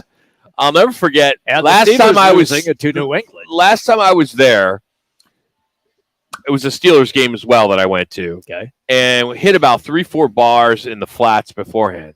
And each bar in the stalls had like Pittsburgh Steeler logo. Mm-hmm. So when you're pissing right on the Steeler logo, which is great. You know, it's typical. They're just diehards. Well, regardless of where you watch the game, one universal truth. Okay. Beer is beep, beep, beep, beep expensive at the stadium. And the site bookies.com put out a report on the price of beer in every city, ranking them from the most to the least expensive. Okay. The priciest beer, can you guys guess? I'm going to say Dallas Cowboy Stadium. Wasn't even in the top really? 5. I paid $20 for a Bloody Mary there. I'm just thinking the beers would be like that's your 50. problem. You go to a football game drinking a Bloody Mary. My wife. It's my wife. That's not what you said. Sure. Before the game, she wanted a Bloody Mary. I went to get the beer. She wanted a Bloody Mary. Yeah, $20 for a 12-ounce Bloody Mary. Right after you got some cotton candy. I'm going to guess it's the Los Angeles Rams. They were second. Close. The priciest beer is in Philadelphia. Woo! The Eagle fans, we fork over nearly $15 for 16 ounces. Are you serious? Yep. LA teams, the Rams and Chargers are a close second, followed by the Las Vegas Raiders. Many of you that were there can contest to that. 49ers, Saints, and then the Jacksonville Jaguars. All those teams pay more than $11 for one beer. I can see San Francisco. Now on the other end, 3 teams are selling beers for $6.25. The Lions, the Falcons, and the Jets. Good for them. The Bengals are the only team with beers under $7. But I was very surprised that when you look at a ticket, parking, food, non-alcoholic beverage like a Coke or Pepsi, right, where some of these teams stand. The 49ers were the most expensive. To go to a game in the Bay Area, you're going to spend over $1,000 for 2 adults and 2 kids. Wow. The Bucks were the second most expensive. The cheapest was the Arizona Cardinals. Yeah. Cheapest for a family for just over $200, followed by the Jags. So I was just amazed to see that. The average ticket for cheapest ticket for a Cardinal game is $169. Mm-hmm. Lot parking is $15. Right. You're paying $16.25 for 2 beers. Those are 16 ounces each. That's not bad. A couple sodas is going to cost you just under $10. And then a hot dog, you get 4 of those. That's going to cost you $18 for a total of $228.05 for a family of 4. That's not bad at all. Yeah. Considering you want to go to the Bay Area, right? You're paying $1,028 for that same. That's incredible. Ticket, parking. Well, you're seeing some different action on the field, but right. I can give you a quick little story. I was doing a Buffalo Bills New England Patriots game. And now the stadium is in Foxborough, which is a southern suburb of Boston. In fact, it's closer to Providence than it is to Boston. So when you drive up toward the stadium, there are all of these parking lots that are available. And so when you pass the first one and it's $20, you get to the next one, it's $30. You get to that. I mean, as you went got closer to the station, it was $150. Well, that's to get to the stadium. You haven't been down to Chase, have you, in a while? No, it's like that down there too. Okay, it's down there. The closer you get, the closer you are to the more stadium. expensive it is. Yeah, you could pay $40-$50 to park right at Chase, or you could go down the street, where you got to walk a quarter mile or whatever, and it's $10. It's like that everywhere. Yeah. Being back in Denver, Coors Field's the same way. The closer you get, and then especially at Foxborough, there's only one way in and one way out. Exactly. You got Highway That's 1 it. That's it. So if you're going to get close, problem is you get close, good luck getting out of there within an hour. It might take you 2 hours to get out of there. So sometimes people have parked way west of the stadium, walked about a mile and a half so they can get the heck out of there within a half hour. So a lot of folks that have the NFL ticket were outraged because there was a malfunction yesterday for the second straight week where people were trying to watch through the app or online and they missed entire games. Customers that were trying to stream that 10 o'clock game were unable to do that through the app. And DirecTV shortly after about 1 said they had some server problems and that they were fixed. But a lot of people missed out on the 7 early games. And the thing is, it did not affect us that are at the bar. It didn't affect the normal, satellite service. Right. It was the app or the online services, which was where people had problem. But today they came out and they said they're going to credit. So any of you that were online and you had some issues and you're paying for the NFL ticket, you can get a credit. I'm glad to see they do the right thing. That's always something to just give you a credit for that particular bill. Heck, it's even probably preseason for those guys as well, too. No. Hey, we're getting bugs out, Rock. The amount of money that DirecTV has, there's no way.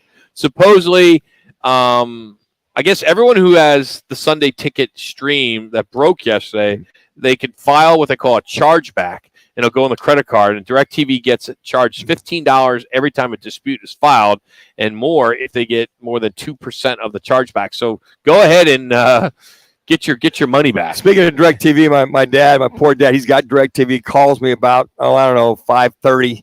Said where can I catch that ASU game? I said, Dad, it's still don't. Pac-12 network still does not there. He goes, still? Yeah. I said, yeah. I don't know how many years this is, and he was bummed. He goes, I guess I'm not watching it. I said, well. Love to have you over, but we get it here at Cox. But he was like, "You're not going anywhere without that." Hey, our call of the day. It's normally football on Monday, but we're seeing history. Yes. And here is Aaron Judge's 58th and 59th homers of the year, which he did in the 3rd and 7th inning yesterday. This is courtesy of the Yes Network. High fly ball, right field. There it goes. See ya. Number 58. He's 3 away from Roger Maris. And the pitch. Deep to left. There it goes. He's 1 away from Ruth. Home run number 59 for Aaron Judge. And it's 10-4 Yankees. Unbelievable. Michael K, Yes Network, as he's hitting 316, Triple Crown. Here he comes for Aaron Judge. In the term unbelievable 1 minute seems to get used every single day in every single game in some capacity. I believe I saw the 59th home run right there. I believe I saw the 58. I'll tell you, I'm totally believing. I'm believing that this guy's going to break the record. How is it unbelievable? Seems like all you guys that do color and play, you use the word. That was an unbelievable play. Look at this. Look at Murphy Jr. That's unbelievable. I've always that was unbelievable. No, it wasn't. It was believable. I saw it. The 2-point conversion was unbelievable. I always use sensational. Sensational. Yes. Exceptional. Phenomenal. Our random facts of the day every day are brought to you by the Valley Chevy dealers. Your Valley Chevy dealer service the Valley for over 80 years. Go to Chevy. Go to valleychevy.com.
Calling all sports with Roc and Manuch with Jimmy B. Proudly sponsored by On Air Sports Marketing and is powered by the injury attorneys Lerner and Rowe.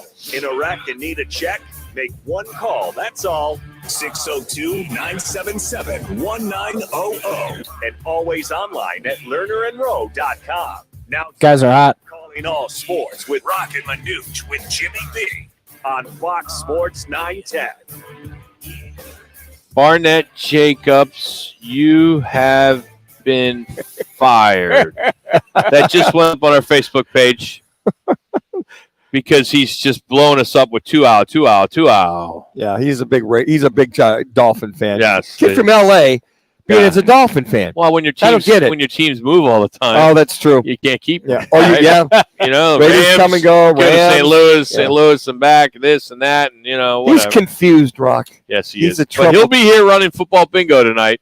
So looking forward to that. Him and Jax will be making that happen as we're out here at the CAZ Sports Bar in Casino, Arizona. The new sports book. If you haven't been out here, this is great. Something we've never done before here at Casino, Arizona for the past 20-plus years, hosting Monday Night Football, as you can actually gamble on football while the games are going on. That's pretty cool stuff, especially when it comes to doing second halves. If you look at week 2 in the National Football League, some really kind of quiet first half games, and then the second half, all these comebacks and just some upsets throughout the early games, the 1 o'clock games on the East Coast. But that was a lot of fun. But a crazy win for the Cardinals. And, of course, Herm Edwards being fired. Those are two big stories that we've been talking about throughout the afternoon. The phone number is 602-260-9191 if you want to chime in at any point. Rudy Carper is going to join us this hour along with Frank Sanders. Yep. So those two will join us here in a little bit. But we've talked to Hode Rubino from Devil's Digest, kind of breaking down this Herm Edwards firing and what's next for the ASU Sun Devils. I think it's going to be a long road for them. It's going to be a tough road. The job, I don't think these sanctions that are kind of, hovering are going to stop a coach that maybe is coming from the Mid-American Conference or a smaller, Sun Belt or somebody like that. This is a big job no matter what. Sure, and I hate to say this, I'm not an alum. The demands from the alum are not that. It's not that big a deal. I mean, I know. Explain. Yeah. The demand. You mean the mediocrity is okay here for Devil Nation. Yeah. I see what you're doing. It's not like you have to bring in Urban Meyer to win. You got to have 10 wins every That's year. not going to happen. This isn't a 10-win school. Right. I don't think it'll ever be if it hasn't already. At this point, I mean, this school's been around a long time. I grew up here. You've been for many years, Rock. I hear him talk a big game, but I hear him backing up. They don't spend any money. That's to you right there. They find reasons not to spend the money. If you want the big dog, you got to go pay for the big dog. You have to. I don't think that Michael Crow cares about being the big dog. And that's unfortunate. He wants these kids to graduate, which I love. Sure, I love hearing that. Right. Okay. And he wants to get 40,000 people at Sun Devil Stadium. Okay, we're good with that. I don't know. Winning a Rose Bowl is that big a deal to him. It's not like he's aspiring to win a Rose Bowl. Well, that's unfortunate because I think for a lot of college presidents and commissioners and the presidents that are focuses, that football program is the pride and joy of the alumni, which basically that football program is what's going to stir the pot for all the other sports that are there from the fundraising side or the funding side. But I think that happens elsewhere. That doesn't happen here. And that's unfortunate because I don't think it'll ever happen here as long as Michael Crow's the president. He's not going anywhere. Therein lies the root cause of why the Sun Devils don't have a successful program year in, year out. Who could you compare Arizona State to? A school that, you're average in your basketball and football. You're average. You've always been average. It's not like one is better than the other. Now, you can make a case that baseball have gone real far, and they've had a lot of success. And that's softball has gone real far. Yeah. All these non-rev sports, yes, they've had lots of success. But when it comes to the mighty in football and basketball, all right, mediocrity's okay. If we can make the tournament twice every 10 years, all right, we're content. Or a chance at the Rose Bowl every 10, 15 years, whatever. At least. I don't know if there's a school that's TCU. I will say this: when Todd Graham. I don't think TCU basketball ever, but yeah. I think when Todd Graham had this tournament. team in the championship game, Pac-12 championship game at Sun Devil Stadium at Stanford, that was an opportunity. If they had won that, to go on into the playoffs and really be a substantial school. He had the momentum, he had the wins, he had the players, he had everything. And Stanford schooled them from the opening play on. And then you're talking about Cutter's team that he inherited. No, well, you did well. It was like the second or third year, though, Rock, that he had that. He had a lot of his guys. It seems like a lot of coaches have done well the first year they're here because they inherited this somebody was like else's the players. second or third year, but he had leftovers from Cutter's program. I mean, I Cutter from Dennis Erickson's program. Dennis Erickson, yes, excuse me. So he had that, but I'm just him getting them there and the synergy and the lack of penalties and the play and getting good kids in here. We interviewed a lot of those kids. That was key. They were on the precipice at that particular time to have the opportunity to take to the next step. And I think they missed out on that. Excuse me. You gonna be all right?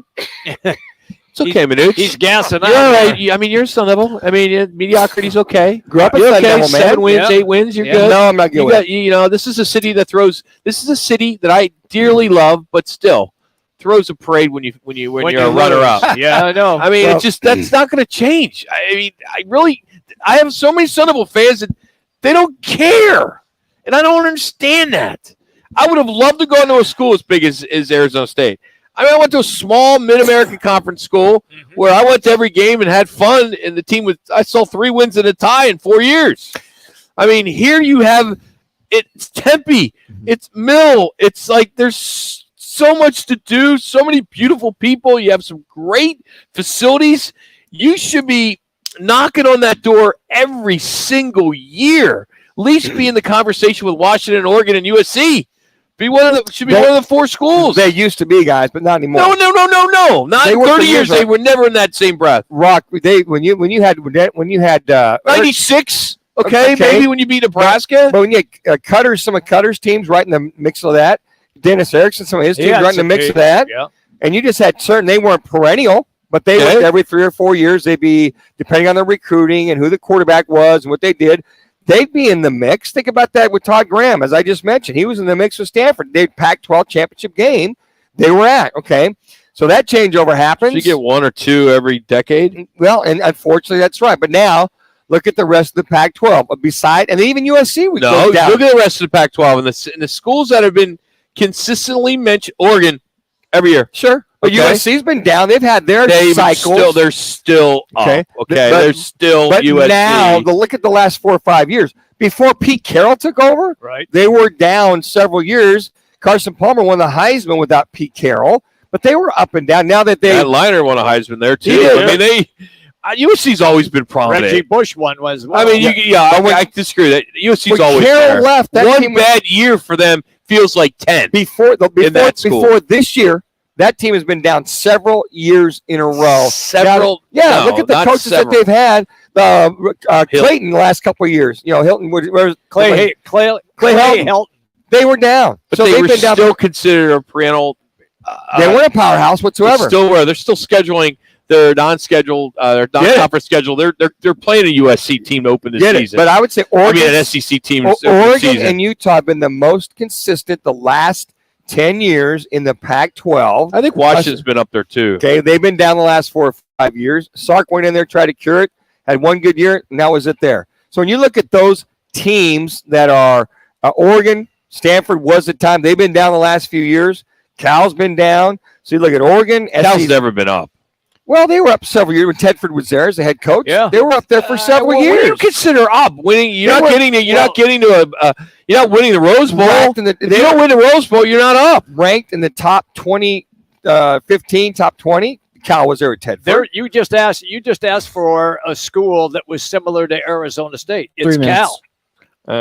They've never been a basketball team either. I'm looking at where you got 2 schools that are always mediocrity, always okay with mediocrity, and that is basketball and football. Well, that's ASU. I don't think that the fans, ASU you make fans, a case that U of A has been a stronger university than this one. The way I look at the ASU alumni and fans, not that they're happy with mediocrity, they don't want to step up in their pocketbook to go be competitive with the big dogs in a year in and year out basis. You need the money and the finances to go be on that. I get it, and you're playing in your school is backyard is the 4th, 5th largest city in the United States. You got 80,000 students there. That's a lot of alumni that have money. There's no excuse that the boosters aren't spending any money. It's the person that's asking for the money is probably the problem. That all right. That could be and Ray Anderson and throw Michael Crow in there. You know what? I think that those are the two culprits why a lot of these guys, until they go, maybe if they hire that coach that they can get behind. They got behind Herm, but obviously not enough because Herm's model did not work with the pro model. Wasn't Herm's model. That was Ray Anderson's model. Ray or whoever it is. And then Herm basically was disconnected the last couple of years of that program, unfortunately. You got to be hands-on if you're a coach in college football. Totally. And that's, you need at least 4, 5, 6, 7 of your coaches that are, it's a revolving door with coaches. These young kids out there, they see what's going on. They want to go to a place that's got stability, got the opportunity for exposure, got the NIL potential for you to go there. There's a checklist for a lot of these young men coming out of high school or the portal or wherever. Their checklist is probably 5 to 6, 7, 8 check boxes that they make before they go to a campus like Arizona State University. And then for ASU to compete on that level, they've got to have an infusion of cash to be able to go do what these other schools They don't have it. Hey, listen to this. Next week in the Pac-12, they have 4 games that are on late on the East Coast. They have a Friday night game that'll start at 10:30 on the East Coast, which is Washington at UCLA. Mm-hmm. Then they have a 9:30 game that starts 9:30 Colorado at Arizona, Pac-12 Network. They have a 10:30 start ASU USC. Okay, that's at USC on ESPN. And then the end of the night, it's an 11 o'clock game, Stanford at Oregon. I'm sorry. Pac-12 needs to get their you-know-what together. So after ASU takes on Utah, I'm okay with 11 o'clock start that we saw with UCLA. It was kind of nice on Saturday. Yeah. They're going to have one of those again, I think, this week and next week. Oregon State at Utah next week. That's 11 o'clock Pacific. But, man, I mean, all these games, for four out of the 6 games are after 10:30 on the East Coast.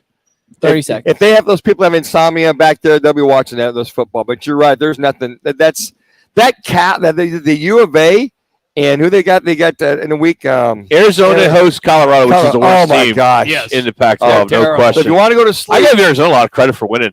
Absolutely. Arizona State's a good football team. They are good, and that's a big win for them. You got to give them some credit down there. They're doing some good things. Let's see if they can hold on. Good win for them. And then Arizona State at USC next week. Utah this week here. I'll have some tickets to give away tomorrow for that.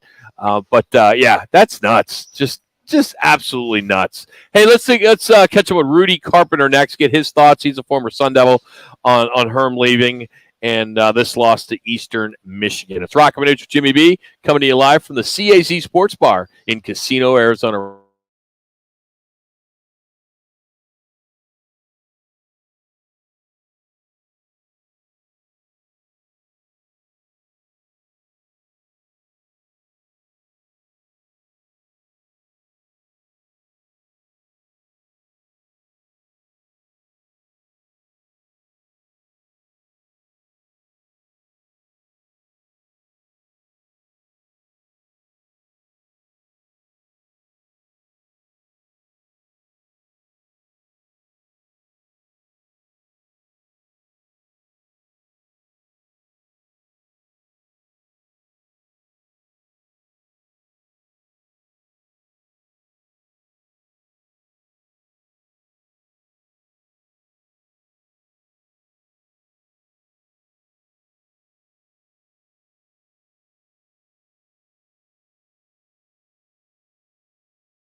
Rudy Carpenter on the Right to It guest line here on Fox Sports 910.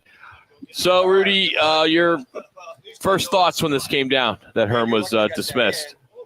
To be honest with you, I was a little bit surprised, and the reason why I say that is just a few weeks ago I was in Arizona. I was in one of the local convenience stores I go to a lot out there, and I was talking to the guys that were in there, and we were talking ASU football. And one of the games I predicted to them that ASU would lose was the Eastern Michigan game. So to me, them losing this game wasn't a surprise, but I know anytime you lose to a directional school when you're an FBS program, it makes athletic directors and everybody else, want to make coaching changes. But to me, I don't understand why this wasn't expected, this game. I don't understand why you'll fire Herm Edwards now and not at the beginning of the season. What's the point? This is the last year of his contract. Let him coach out the rest of the season and then move on with the least amount of making waves as possible. So is it the right move to fire Herm Edwards and move on? I think it is. I don't really understand the timing, but I just think now we're just nitpicking. Well, Rudy, I would tend to agree with you as well, too, especially when you got pretty much murderer's row coming up with the Utah and USC and Washington and the likes. I agree with you there. But when you see the listlessness of the team, I thought they had a good game against Okie State for 3 quarters, so they were competitive. Hardly anybody in the stands. They got hammered, all the above. I'm like you. I get it. But, you got all this stuff continue on. And we know he's not going to be back for 2023. So was this a Ray Anderson being prompted by Michael Crow, your president, to say, go make the move now? I don't know. If you watch some of the clips that are going around when Herm Edwards is running off the field at the end of the game, it almost looks like it, right? But I don't think anybody knows. I don't think we'll ever know. When they say a mutual agreement, I wouldn't even be surprised if Herm went to them and said it's not working anymore. I mean, I don't really know. It's a really awkward situation. The whole thing's been awkward really the last couple of years over there. And unfortunately, I think the bigger story is that it's going to be very difficult to find a really good young head coach moving forward for a multitude of reasons. And I think this is going to take a long, long time for ASU to try to dig its way out of. In the game itself, Eastern Michigan, the heat didn't bother them, but it sure bothered this defense for ASU. They looked just pooped so early in that game. I got you. Yeah. Yeah, I mean, the quarterback for Eastern Michigan's a kid I've known for a long time, Taylor Powell. He started off playing at Missouri and then went to Troy, and then this year at Eastern Michigan. I've worked with him quite a bit. He's a good football player. He can throw the ball. He felt good about some of the weapons that they had this year when I spoke to him. But again, for me, it's just that's the caliber of football that ASU is right now. Again, like I said just a few weeks ago, I picked this game to be a loser for them. So I guess for me, I just wasn't surprised. I don't necessarily think anything's going to change, and it's not an indictment on Sean Aguano. He's been a great high school coach in the Valley for a very long time, but I think he's also in an impossible situation. Rudy, you work with a lot of head coaches, college coaches out there amongst all the quarterbacks and players. As an alumnus now, your alumni hat, what do you want to see realistically that can come into Arizona State and help get this thing back on the track? Obviously, Herm, took it off the track. It's off the tracks. What would you like to see? And knowing what the investigations of the recruiting is it going to take if you're going to get any kind of a big name guy, or will it be somewhat of an assistant? Dan, I'm being totally honest with you. I mean, I am completely wrapped up in the world that you're talking about. As we're talking right now, I'm in Gainesville, Florida, recruiting for my agency 2 of the top defensive tackles or defensive tackle and the defensive end, outside linebacker in the country. Billy Napier's, someone who I've known for a long time. This is the world I'm in. I just, when it comes to ASU, I don't know. But for me, I just really hope they hire somebody who's young, who's energetic, who can recruit his ass off. And what I'm really tired about ASU and their whole just athletic department and the whole vibe at ASU is it's always about why they can't do something. We can't do this and we can't do that. And we don't have money for this and the fans don't do this and we can't do that. To me, it's just like, shut up. If Cincinnati can get to the college football playoff, I mean, go do something. And what that means to me is you're going to have to revamp that entire athletic department and get people in there who believe in success and who believe in wanting to make that place what it should be. We have to hire people who don't view this job as a stepping stone opportunity. We need to hire people who view this job as, look, this is a quality of life job. I live in a great place. It's a great university. It's a great place to live. It's a great place to raise a family. I want to be here for the long haul. And if this team is playing well, ASU can come up with the resources to compete with other universities when it comes to a salary standpoint. So look, there's a lot, but to me, until you change the entire office, the executive office up there, to the sponsorship people, the ticket people, everybody up there, the attitude needs to change. And when it does, they'll have success. Until then, they'll just remain a very average program. Well stated. Rudy Carpenter is our guest on the Wright Toyota guest line. Rudy, take me now to yesterday's game.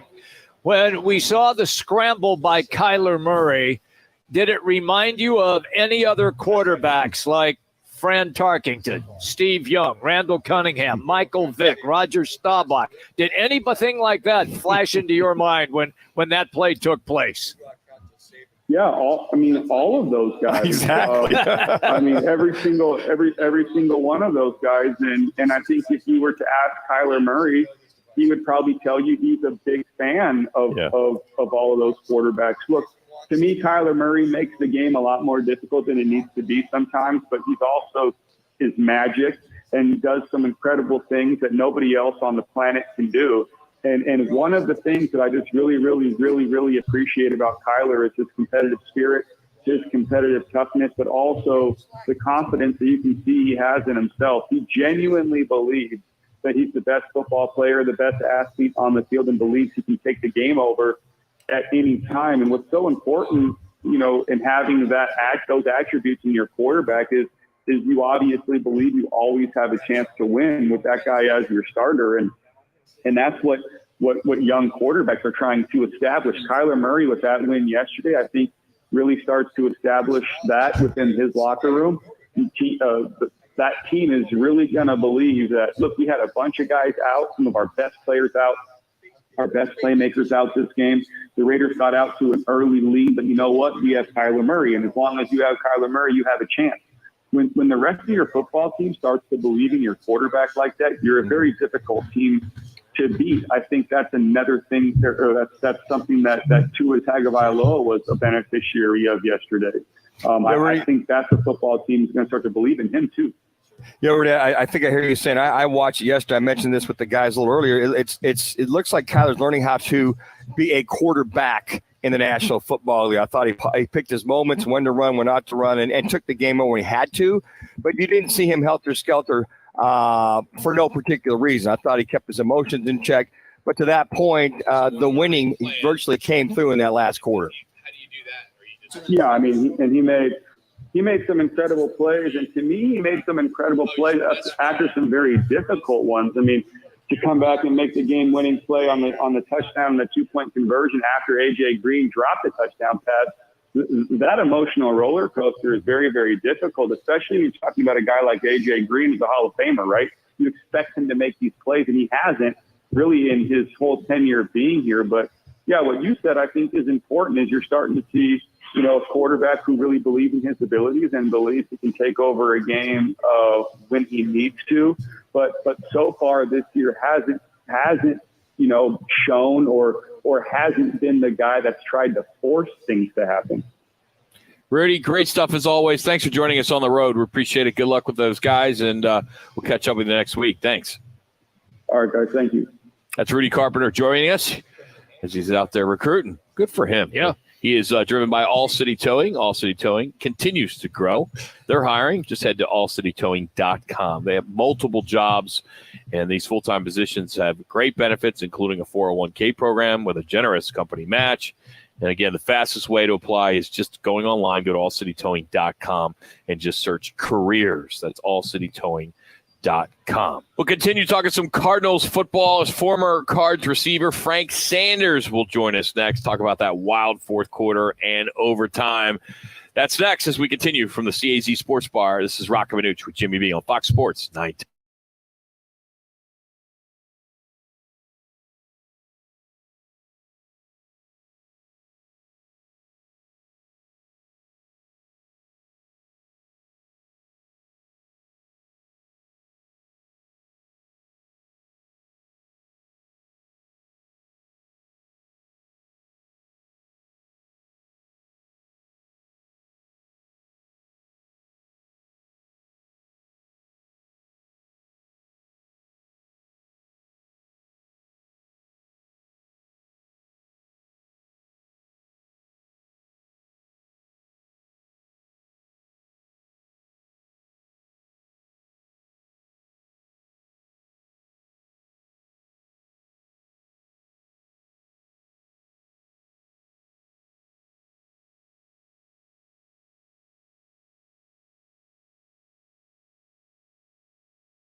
The right to the guest line here with Roc and Manuch with Jimmy B from Casino, Arizona. Frank, have you recovered? I'm sure you're golfing today, celebrating after that big win yesterday. I honestly, that's a great call by you right there, Nostradamus. I was just leaving the golf course out of Superstitious Mountain, playing in a charity for cystic fibrosis. I am recovering well at this stage of the game right now. Nice. How'd you play? I played great. We finished third, though. I can't, man, some of these athletes, they just don't have the talent I have. Rock, and I just got to deal with it. I got to tell you, golf tournaments, finishing second or third is good. No one's going to give you crap. If you finish they're sandbaggers, they're cheating, they had too many mulligans. But when you finish second or third, you're okay. You could take your prize and you can leave quietly, right? Look, you're absolutely right. If we'd have won first with the band of merry men I had, needing crutches and braces and Ben Gay and all kind of pills, and we'd have never left the parking lot. We'd have got beat up. Oh, that's funny. Frank. It's going to be a long day when the guys are passing out a leave 2 hours before you tee off, right? Absolutely. I wake up, is that even double shot itself? All right. Biggest takeaway yesterday was it? I guess we'll get. Why don't you do this, Frank, for us? Our State 48 Roofing It's Your Call question of the day. What was the most impressive? What was most impressive about Kyler Murray in the fourth quarter? Was it his running ability, his passing ability, his leadership, or his control of the offense? What was it? Running, passing, leadership, or control of offense, if you had to pick one? I would definitely say it's his control of the offense, because I think that he was mature, he was patient, he allowed it to come to him. I mean, like we would have saw Kyler in the scrambling situation, probably try to force something in there, and look, they rushed 8, they rushed 3, they dropped 8. He didn't. He just kind of waited for a moment, and it just seemed like he was in control of the offense a lot better than he's been in the past. And I got to tell you what, Frank, when you look at it right now, 54% of the folks out there voting on at Roc and Manuch agree with you. 45.5% agree with his rushing. And unlike you, I voted for his control, because it seems like now he's mature enough to understand when to take off, when to throw it, when to take the chance, when not to take the chance. And then Frank throwing from the pocket on some key plays, also very impressive, especially that 2-point conversion in the back of the end zone to A.J. Green. Look, what I think that Kyler has done this year and he's gotten better at is, we've said this over the last couple of years, Manuch, you notice that as a young quarterback, you have to figure out how defenses are trying to attack you, how defensive coordinators are trying to attack you, and what direction they want to try to exploit your weaknesses. If Kyler has a struggle passing the ball to the left out of a rollout position, then we're going to blitz 1 or 2 people from the right to force him out of the pocket to get to his weak side, so he doesn't throw the ball accurate or he's not as really good. I think he did a good job of recognizing that with the Raiders yesterday, and hopefully he continues that way. He can recognize what defensive coordinators are trying to do to him. And once he realizes that, then you'll begin to see a much more mature guy. I think he recognized that yesterday. They really didn't bring a whole bunch of press. They really was trying to get, Chandler Jones and the former Arizona Cardinal franchise record holder and him and Crosby to get a lot of pressure on him with the front four. And so I think he recognized that, and he was able to sit in the pocket, be a little bit more mature, a little bit more disciplined in his part, and allow the offense to come to him. Frank, when's the last time you ran consecutively all out for 21 seconds? Me? Yeah, you. Let's say the last 30 years, somewhere along there, or somewhere in there. When when my cart girl took my cart, and when she took my credit card, and I felt like I needed to go get my drinks from the cart girl. I think that was pretty good, Frank. Not bad. I'm watching that, and the music that came to my mind was Benny Hill. That music, they're scampering around all over the place when hearing that. But you know what? I mean, just the awareness this young man has, and I don't think his vision at times is given as much credit for a lot of people. For him to know, well, nobody can tackle me. I just got to try to find somebody. Since there was 9 guys in the end zone to prevent him from trying to get in the end zone, but nobody was at the 5-yard line was where they should have been to prevent him from going in the end zone. Isn't it crazy, man, that you look at like that? He's special. Yeah. He's been doing this all his life at the height he's been, no matter what it's been. He's been able to excel. And I think that's the thing that, Steve Keim, Michael Bigwell, and everyone gets a chance to recognize and that we have in our quarterback. I mean, he has an arm that can throw. He can make any throw he wants to. We know that for a fact. Of course, everyone says he has a height problem, that he can't see over the offensive lineman. But when you watch a guy with all that talent and what he's able to do, I think we're watching a real star in the making in regards to his mature level, his ability to see what teams are trying to do to him at this level. In college, a quarterback that runs a 4.3 has an arm like Kyler Murray. He scares every defensive coordinator, and they're 100% playing zone. That's not in the NFL. We're trying to figure out how to exploit your weaknesses, what will make you look bad, and I think that he's realizing that, and I think we're going to see a lot of great plays out of him coming forward and moving forward, because I think he's allowing the offense to kind of mature in front of him. I will say this, guys, let me add this to you.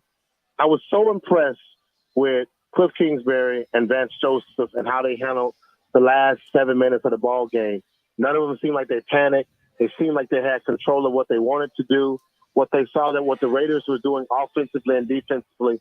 And those guys stayed true to, when you looked at when the camera panned on those guys, you can look at them they're looking at their script. They're calling plays from their script because they believe in what they see and what's on there, what they've scouted and what they have on their script. And I think that was absolutely fabulous to see, because none of those guys panicked. They called the plays, and then the guys just went out and reacted to it and not necessarily had to think about it. I looked at that. I mentioned that too. I really felt in the fourth quarter overall, I thought that the adjustments, Frank, that we've been seeing lack thereof, because this could have been losing the last 7 out of 8. They win this, the adjustments, and you look at that fourth quarter. And the other thing too was Kyler wanted to have the presence. His football savvy kicked in with a lot of things, taking a timeout when he needed to. That 2-point conversion, okay, we can't get lined up. Let the clock run. Okay, we back up 5 yards.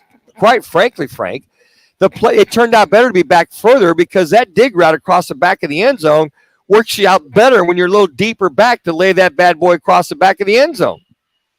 Isn't it crazy how that worked out? Yes. Like it's something you just like, man, what are you doing? You're terrible. Come on, coach. You just came out of timeout. You're supposed to already have a play. What the heck are you guys doing? And then yet, you look at you need more room in the red zone area. And again, the Kyler Murray magic just kind of worked up to the end. And I think that's the part where that's football, right? I mean, that's why we love it, because anything can happen when the right players got the ball in their hands, and guys are trying to make plays, and when they came together, we can all see how ugly this was the first half, like 100% absolutely ugly.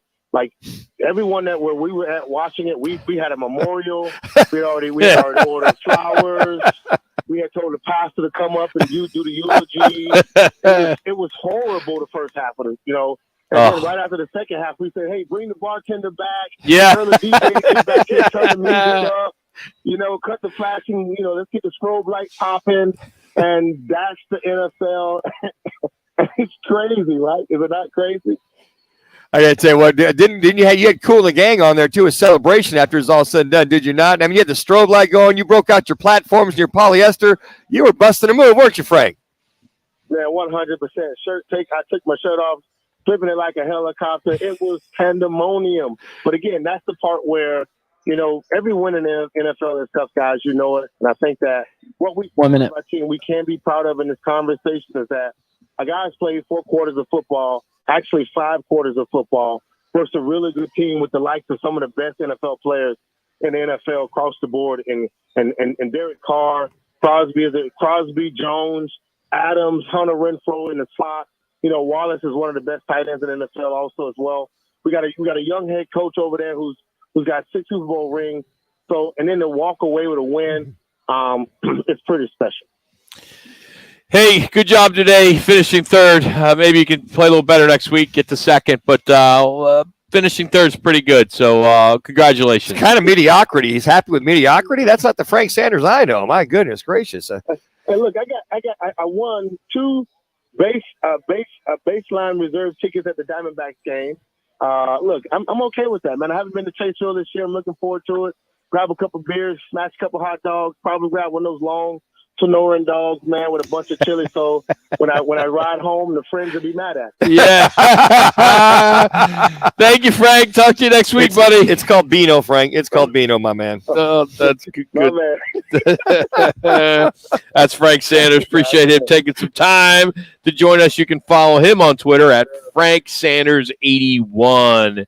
And he's part of he's got his own podcast going. Oh, right? he does? Yeah. PH. PHNX. Yep. Yes, he does a good job. Go PHNX. Check him out. So good stuff there. We'll come back. One more to go. Our Learner Row one call. What's on tab? Powered by 72 Sold. All that's coming up as we continue from the CAZ Sports Bar right here, Casino, Arizona.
Saul, call of the day. If you're looking for a full-service law firm, just make one call. That's all. 602-977-1900. Lerner and Rowe, voted Arizona's best law firm. You guys are hot. 10 seconds. And that is complete. That is Moreau, and Moreau fighting for yardage. The ball is loose again.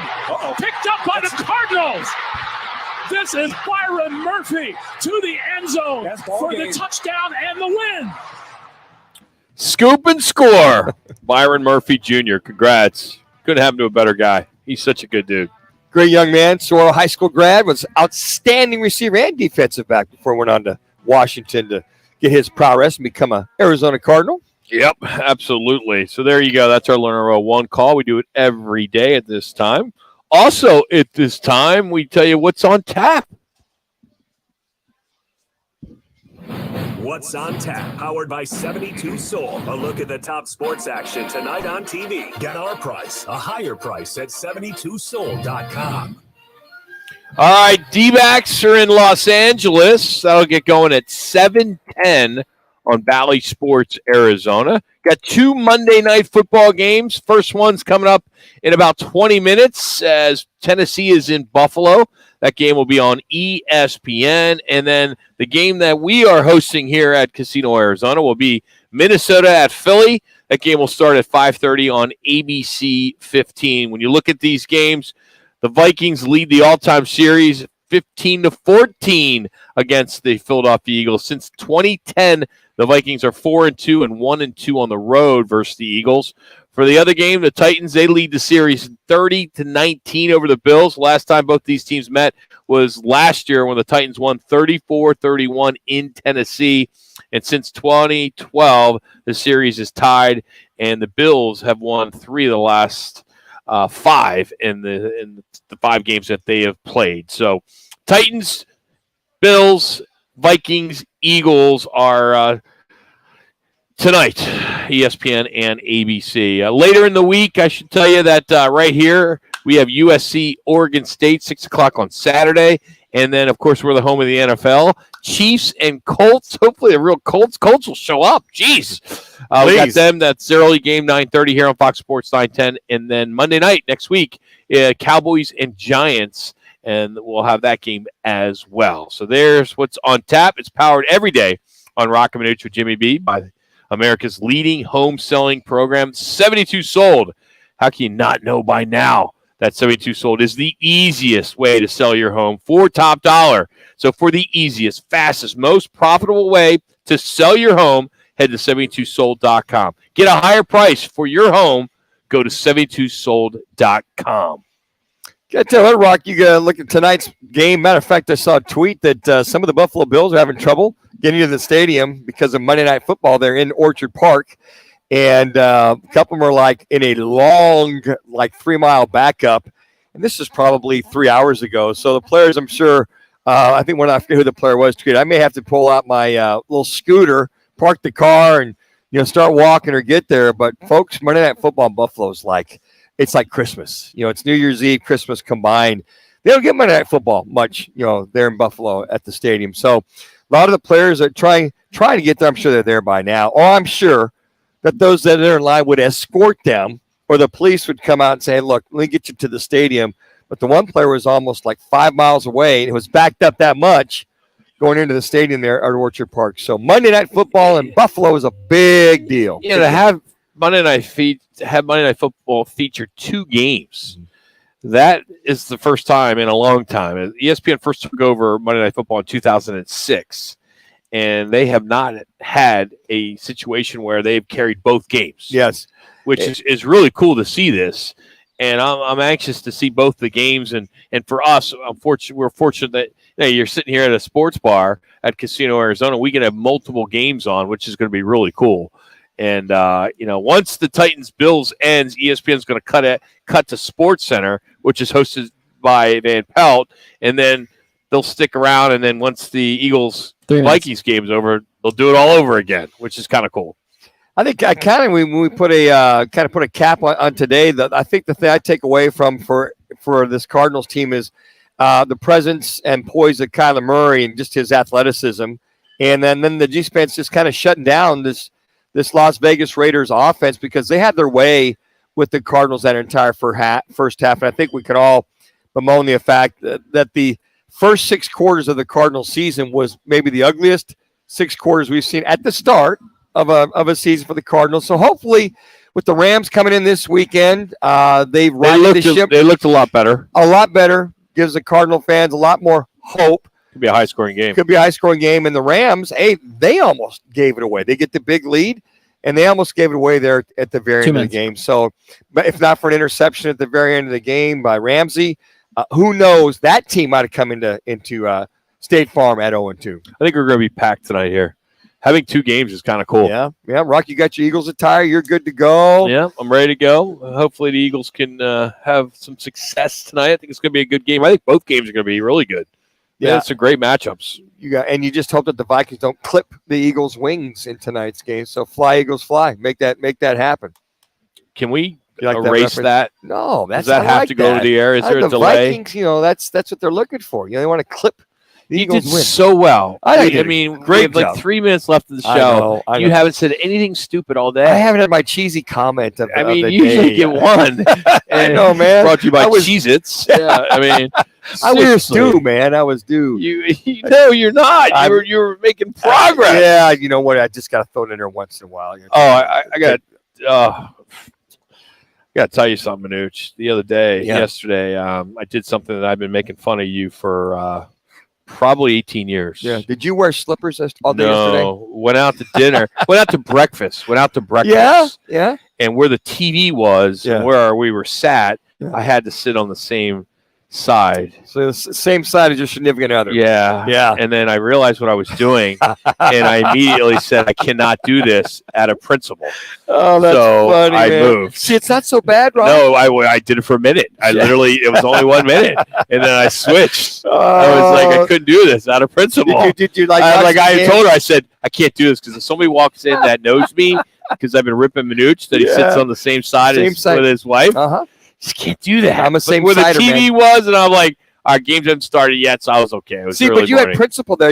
That's the only place you could sit with the TV being. But I did, and then I realized the TV wasn't as important anymore. Oh, I didn't want to look like a fool. I gotcha. Yeah, so You're like I said, I only did it for a minute. Yeah, look at you. I didn't feel comfortable. I realized, to my point, Manuch, is you don't do that. Yeah. It's just cheesy to sit on the same side. Well, TV or no TV, I'm sitting on the same Jax side. agrees. Yeah. See, the different demographics get it. Yeah. 20-something, 50-something. See, I got to be 60-something. I got to be as romantic and giving to my wife as much as I can. Just sit on there. I mean, she might like me once in a while. You know. I told her, I said, I got to tell Manuch on the air that I did it for a minute. Good for you, Rock. Yeah, but you only had me for a minute, and I realized what I was doing. I'm like, I can't do this. She's like, why? Well, let me tell you, for the last 18 years, I've been telling Manuch that you're not supposed to sit on the same side with your significant You didn't tell her. You didn't say you had me at hello. Oh, no, that's cheesy. That's your role. Good night. I couldn't resist. 910 traffic.